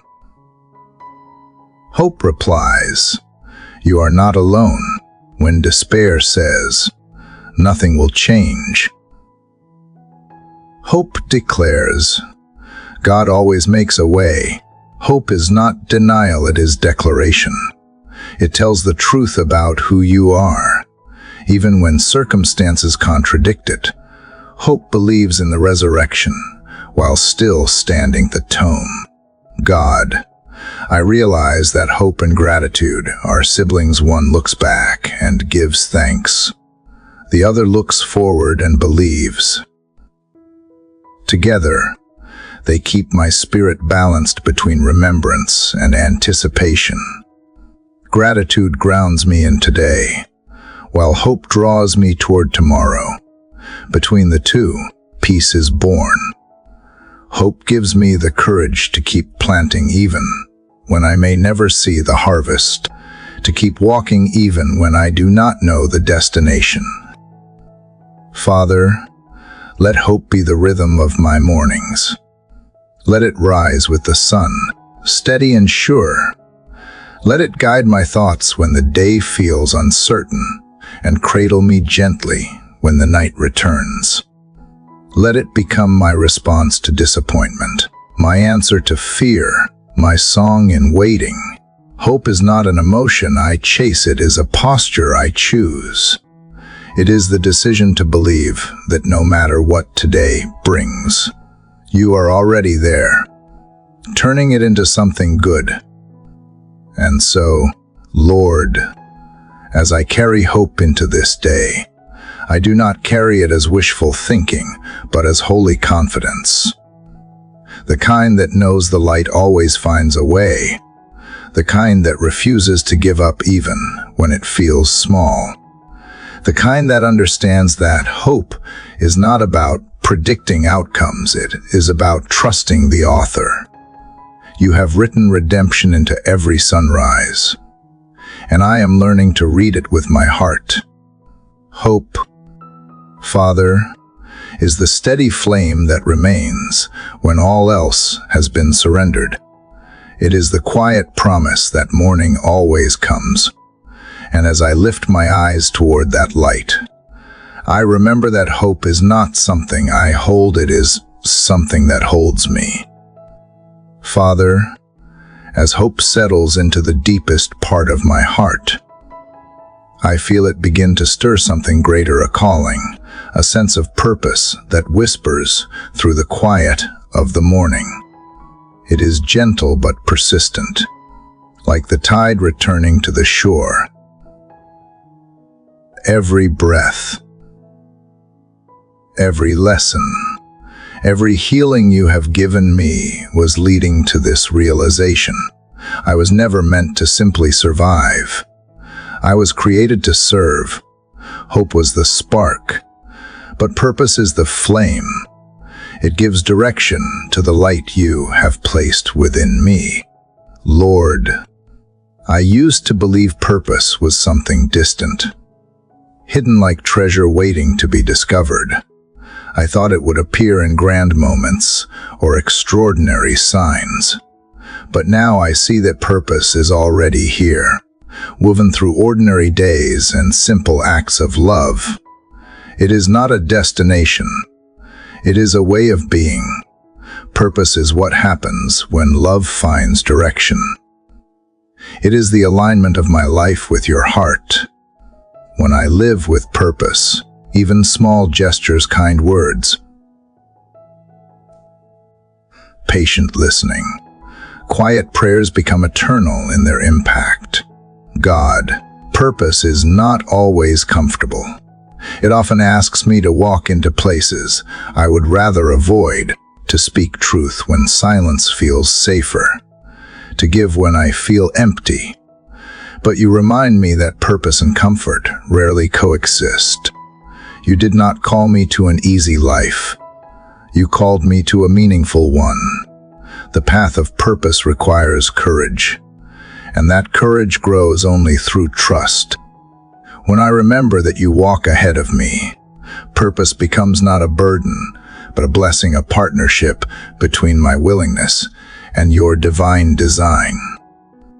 Father, I have come to understand that purpose is not found through striving, but through surrender. When I stop chasing recognition and start seeking relationship, clarity follows. You reveal my purpose not through noise, but through stillness. Each morning I bring my questions, my ambitions, my uncertainties, and you shape them into direction. Purpose is not something I create. It is something I uncover by staying close to you. The more I listen, the clearer it becomes. Lord, there are moments when I question whether I am worthy of the calling you have placed upon me. I see my flaws, my failures, my inconsistencies, and I wonder how someone as fragile as I am could carry something so sacred. But you remind me that purpose was never about perfection. It was about participation. You do not wait for the strong. You strengthen those who say yes. You turn weakness into testimony, mistakes into messages, wounds into wisdom. My purpose is not hindered by my past. It is illuminated by it. God, when I look back on my life, I see how you have been preparing me all along. Every heartbreak, every delay, every lesson has carved depth into my soul. What once felt meaningless now fits perfectly into the mosaic of purpose. The pieces once caused pain have become anchors of empathy, allowing me to reach others who walk similar paths. You waste nothing. Even the moments I thought were detours were divine directions in disguise. Purpose often unfolds backwards. Only in reflection do I see its perfection. Father, let my purpose be driven not by ambition, but by compassion. Let it be fueled by love, not by fear. Let me serve not to be seen, but because as I have seen you. When I understand that purpose is love in motion, every task gains meaning. Whether I am leading or listening, speaking or standing still, if it is done with love, it fulfills the reason I was made. Let my life become a living prayer, a reflection of gratitude expressed through action. Lord, teach me to recognize the difference between calling and comparison. The world is loud with voices telling me who I should be, what I should do, how I should measure my worth. But you remind me that purpose is not a competition. It is a collaboration with heaven. My path will not look like another S, and that is sacred.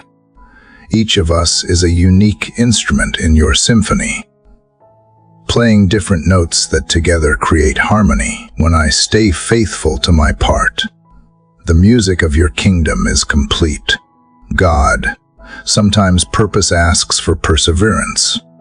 There are days when the work feels unseen, when progress feels slow, when doubt tries to whisper that it does not matter. But you see what no one else does. Every act of faithfulness, every moment of quiet obedience is seen by you. Purpose is not measured in applause, but in alignment. It is not about how much I achieve, but how much I reflect your heart in the process. The unseen sacrifices are not forgotten. They are stored in eternity. Father, give me eyes to see opportunities for purpose in every moment. When someone is lonely, let me be present. When someone is hurting, let me bring comfort. When someone is forgotten, let me remind them they are seen. Purpose does not always need a stage. Sometimes it simply needs a willing heart. Let my daily routines become sacred rituals, my work, my conversations, my rest all infused with intention. Let every sunrise remind me that I still have breath. And where there is breath, there is purpose. Lord, you have shown me that purpose is not about doing more. It is about being more loving, more patient, more forgiving. It is about embodying what I believe. The most powerful witness is not found in words, but in presence. Purpose lives in the consistency of character, in the quiet strength that chooses integrity over convenience, kindness over comfort. When I live this way, I become a reflection of your truth, without even trying to prove it. God, I no longer fear losing purpose because I know it cannot be lost. It can be misunderstood, delayed, or redefined, but never destroyed. Your plan adapts even when I stumble. The road may twist, but it never leaves the path of redemption. My failures do not disqualify me. They prepare me for deeper purpose. Every new morning is a new invitation to begin again, to walk in alignment, to serve with joy, to live with meaning. Father, as I step into today, I no longer ask, "What is my purpose?" but rather, "How can I love better?" Because in love, I find purpose renewed. Purpose is not a single moment to discover, but a daily rhythm to live. It is the melody that plays when my heart beats in sync with yours. Let that rhythm guide me through every word I speak, every choice I make, every life I touch. And as this morning unfolds, Lord, I feel your call not as pressure, but as peace. I no longer chase purpose, I walk with it. It moves with me in every breath, in every act of grace, in every heartbeat that whispers, "You were made for this." Purpose is not the destination of my journey. It is the sacred path itself, illuminated by the light of your love, leading me deeper into who I was always meant to be. Father, as purpose begins to take root in my days, it transforms into something tangible. Service. Purpose is the seed, but service is the fruit. It is how love moves from intention into action, how gratitude becomes generosity, how faith becomes flesh in the world. I have learned that to serve is not to diminish myself, but to expand the reach of your love through my hands. The truest strength does not shout, it bends low. The heart that kneels in service stands tallest in heaven's sighs. Lord, serving is not always what I imagined. It is not limited to grand gestures or moments of recognition. Most often, it hides in the ordinary, the quiet help, the unseen kindness, the choice to be patient instead of proud.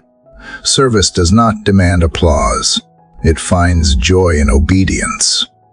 It is sweeping the floor after others have left, listening when someone needs to speak, offering warmth when the world turns cold. When I serve, I meet you in disguise, wearing the faces of those who cross my path. God, I used to think service meant giving from abundance, but you have taught me it is giving even when I feel empty. It is sharing light even when I carry only a spark. The miracle is that as I pour out, you refill. Service becomes the rhythm of exchange, my weakness for your strength, my little for your much. When I hold nothing back, I never lack. You multiply what I surrender, turning small kindnesses into ripples of transformation that reach far beyond my sight. Father, help me to serve with purity of heart, Let my actions flow not from duty, but from delight.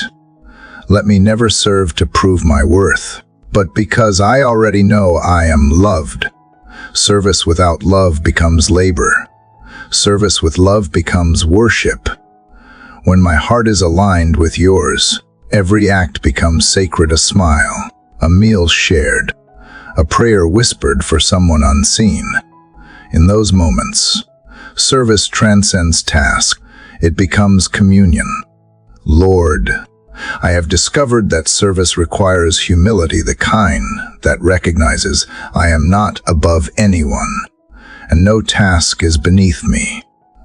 You washed the feet of your disciples, the hands that shaped galaxies kneeling in dust. That image humbles me every time. To serve like you is to see dignity where the world sees none, to choose compassion over convenience. True service is not about who notices, it is about who needs. Every act of love given quietly builds the foundation of a kinder world. God, there are times when service feels heavy, when effort is unseen, when giving feels endless, when appreciation never comes. In those moments, remind me that my reward is not in recognition, but in relationship. You see every unseen act, every silent sacrifice, every moment I choose kindness over comfort. You remind me that the smallest offering done in love carries eternal weight. What the world overlooks, heaven records. What seems insignificant to others can shift the course of a soul. Father, let me not confuse business with service. Serving does not mean saying yes to everything. It means saying yes to what carries purpose. Help me to serve wisely, not exhaustively. Let my work be guided by discernment, not guilt. I cannot meet every need, but I can meet the ones you place before me.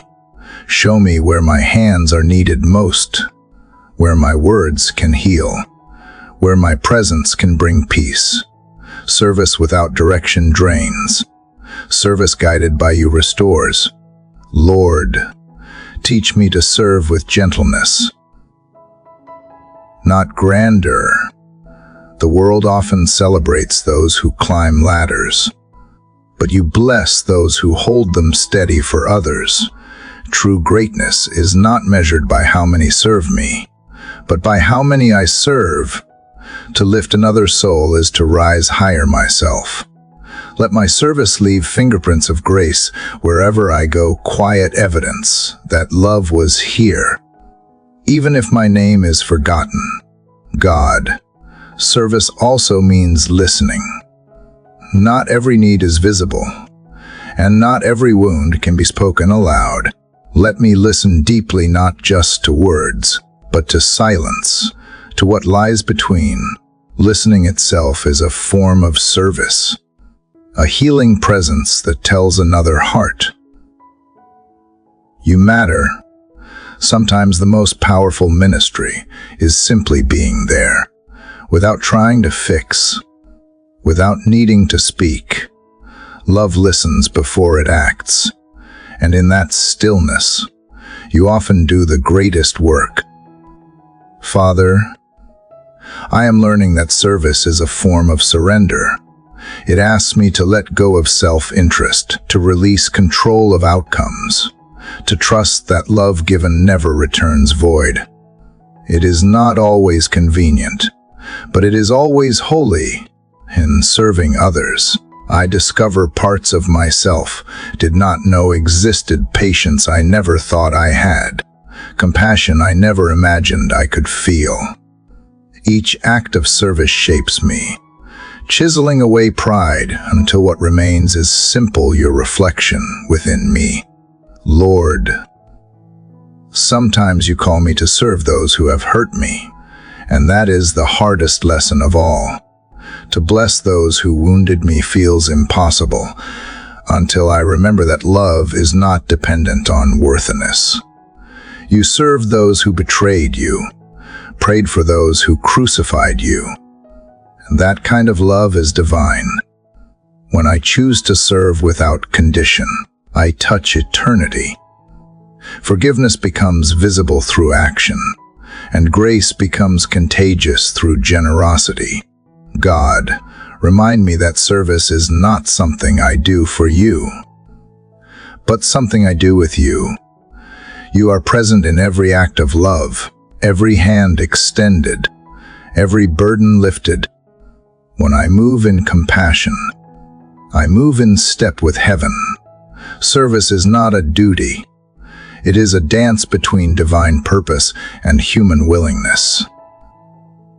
Together, we bring light into dark places, one act at a time. Father, I no longer see service as sacrifice, but as privilege, the privilege of being part of your ongoing miracle of love.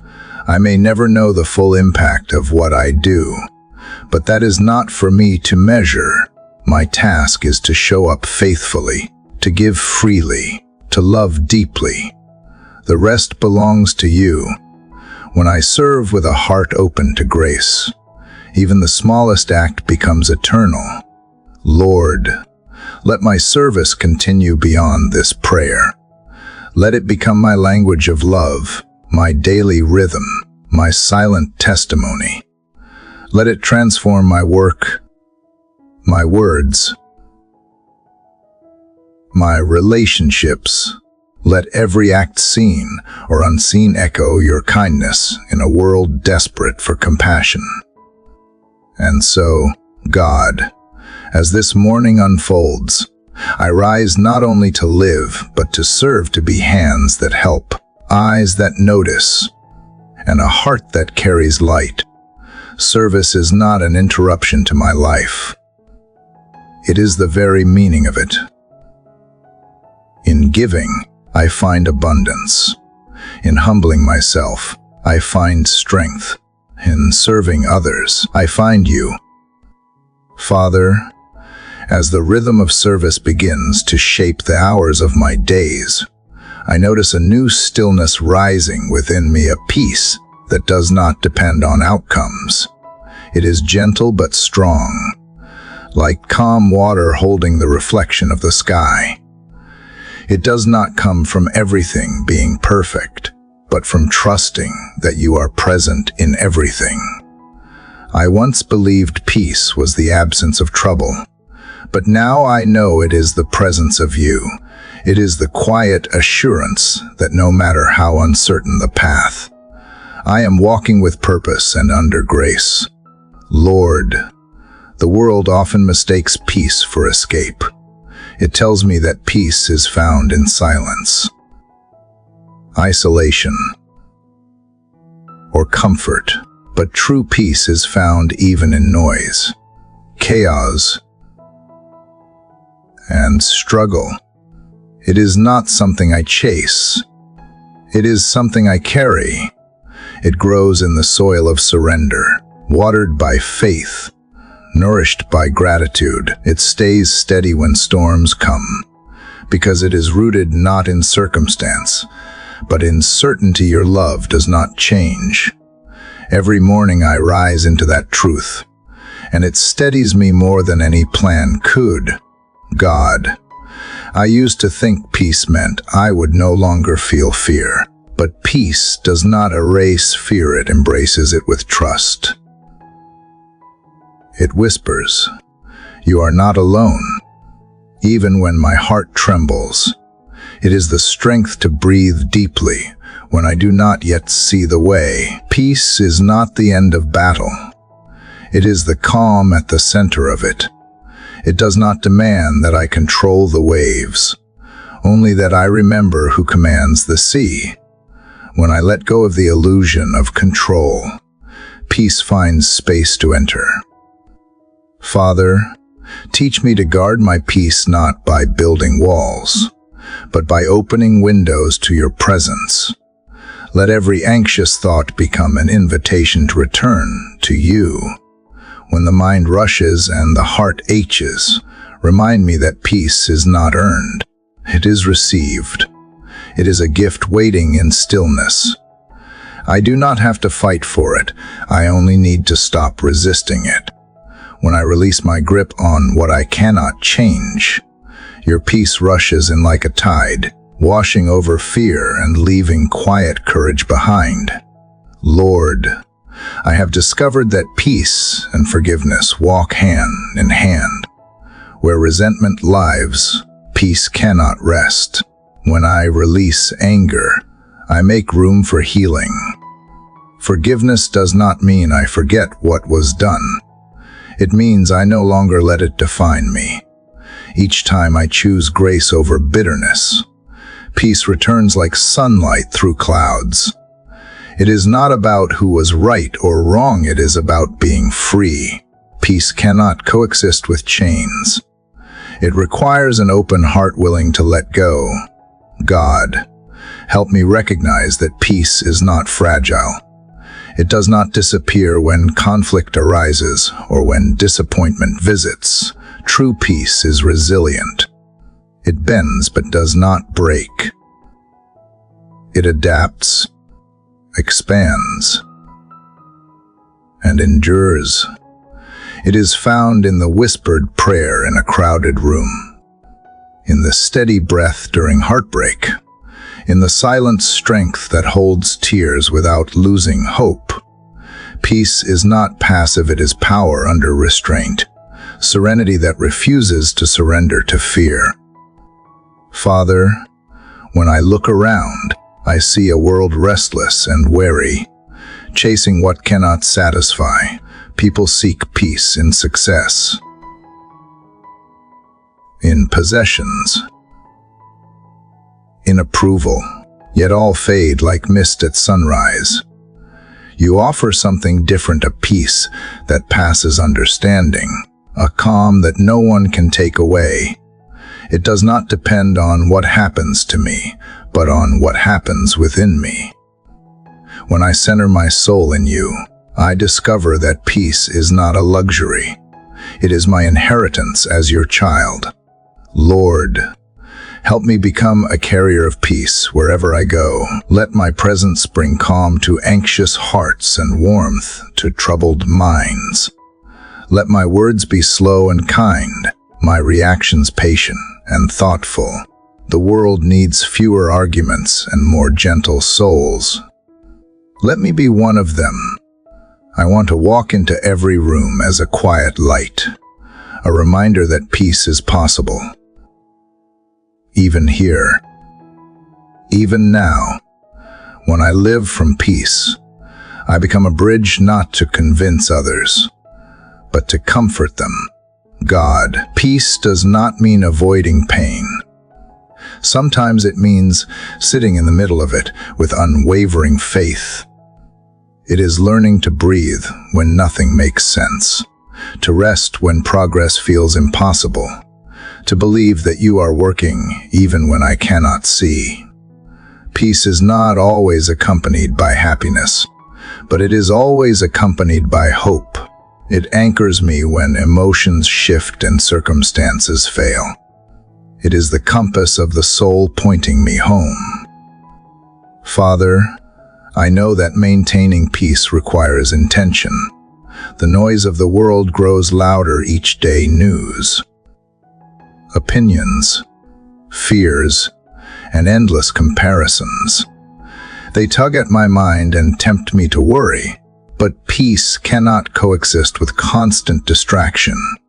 So teach me to pause, to breathe, to retreat into your presence, not to escape reality, but to be renewed for it.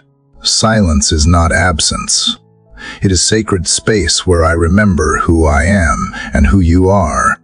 Lord, when peace feels distant, remind me to return to gratitude. Gratitude opens the door to peace because it shifts my focus from what is missing to what remains. Reminds me that even in loss, there is love. Even in uncertainty, there is purpose. Gratitude transforms restlessness into reverence.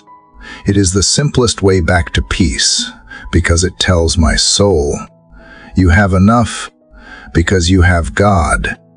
In that awareness, every breath becomes a prayer of contentment.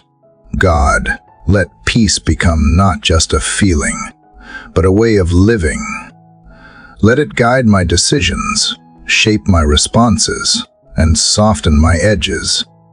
Let me move through life slowly enough to notice beauty, deeply enough to love sincerely, quietly enough to hear your whisper. Let peace become the rhythm of my steps, the language of my presence, the gift I offer to every soul I meet. Father, I understand now that peace is not something I visit. It is a home I build within. It begins with trust, grows through faith, and flourishes through love. The more I anchor myself in your truth, the less the winds of life can shake me. Even when storms rise, I can stand still, knowing peace is not the absence of waves, is the awareness that you walk upon them. Lord, as this morning unfolds, let peace flow through me like a river, quiet yet unstoppable, carrying traces of your mercy wherever it goes. Let it touch my thoughts, my words, my interactions. Let it bring rest to those who feel weary, hope to those who feel lost, and warmth to those who feel forgotten. And when the day ends, God, let the peace that began with you remain with me, not as something to hold, but as something to share, because true peace cannot be contained. It multiplies when given away. It is the steady pulse of divine love echoing through a human heart, whispering gently through the night, reminding me that in every breath, in every moment, peace is not something I seek, it is who I am becoming in you. Father, as this long journey of morning prayers reaches its quiet horizon, I find myself standing at the edge of something both familiar and new. What began as whispers of need has become a steady song of faith. Each dawn, each word, each moment of stillness has carried me closer to you, not through distance, but through understanding. I see now that every sunrise was not simply the start of a day, it was a reminder that grace is reborn daily, that hope never sleeps, that love renews itself in the light. Lord, you have walked with me through shadows and calm, through questions and revelations.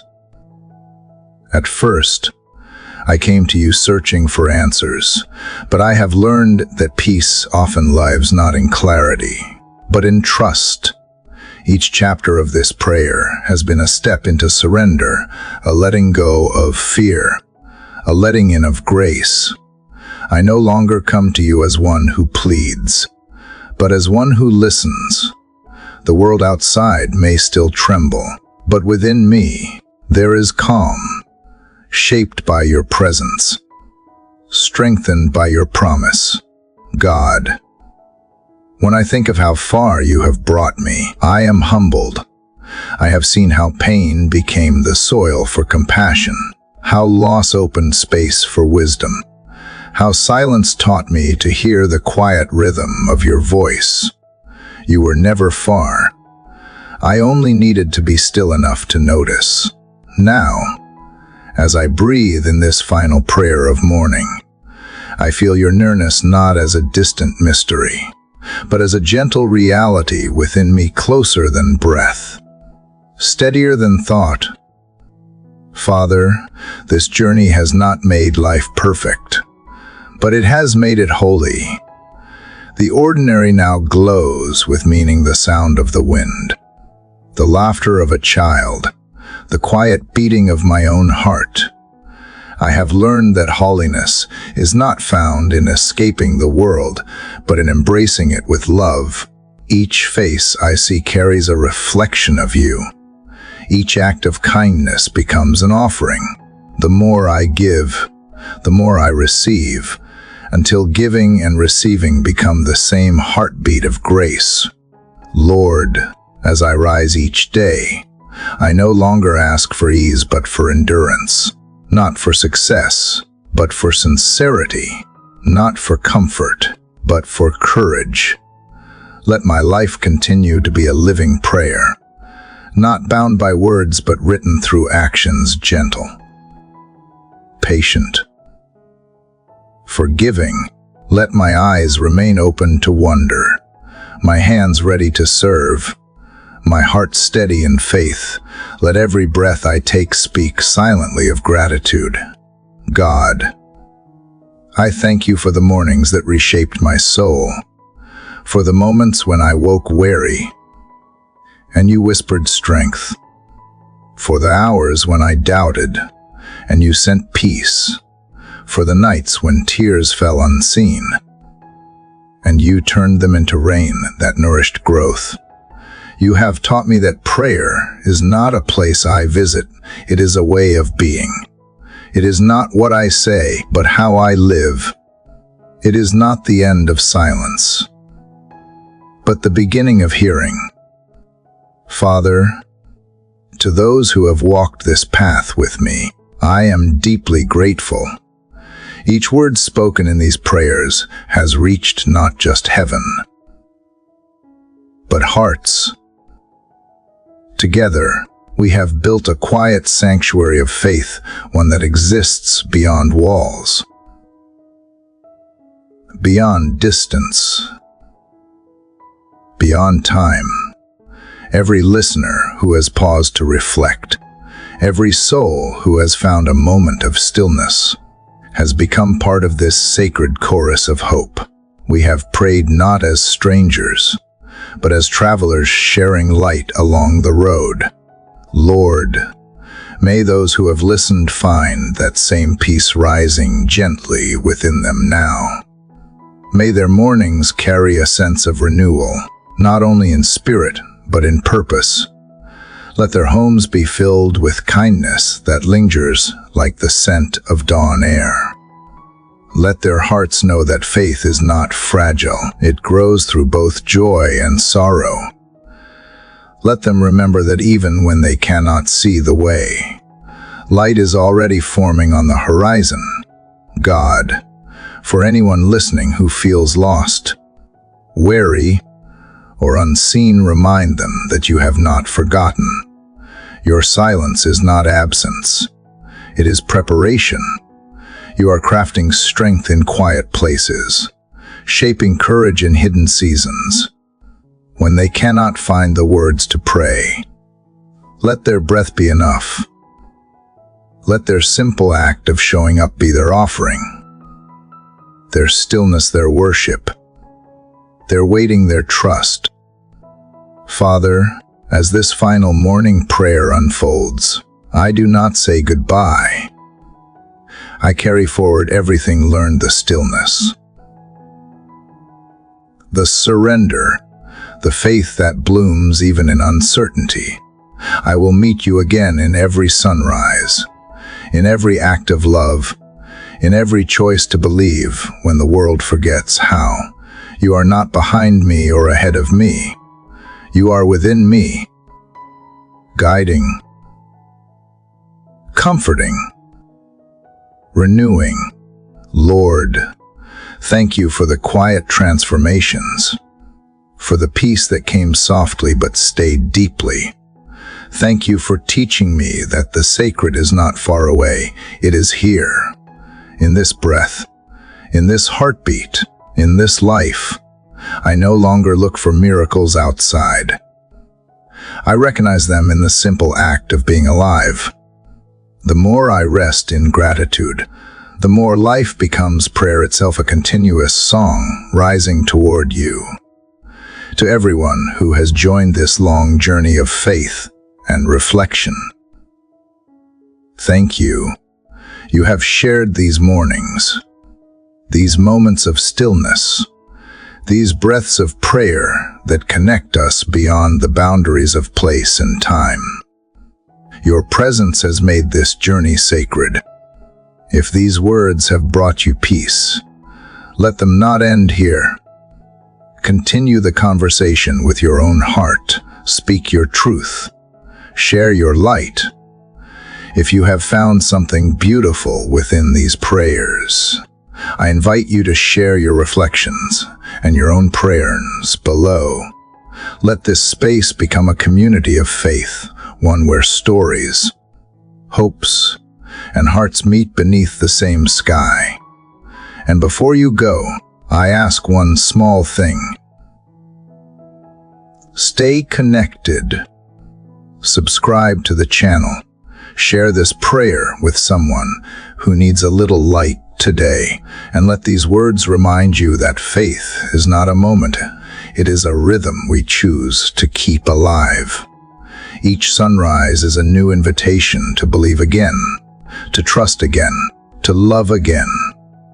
As the first rays of morning stretch across the horizon, I feel the wind move gently through the trees. The light glows golden on the quiet earth.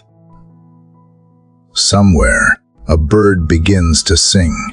The world exhales, and for a moment, everything is still bathed in peace, carried by grace, alive with the quiet promise of a new day.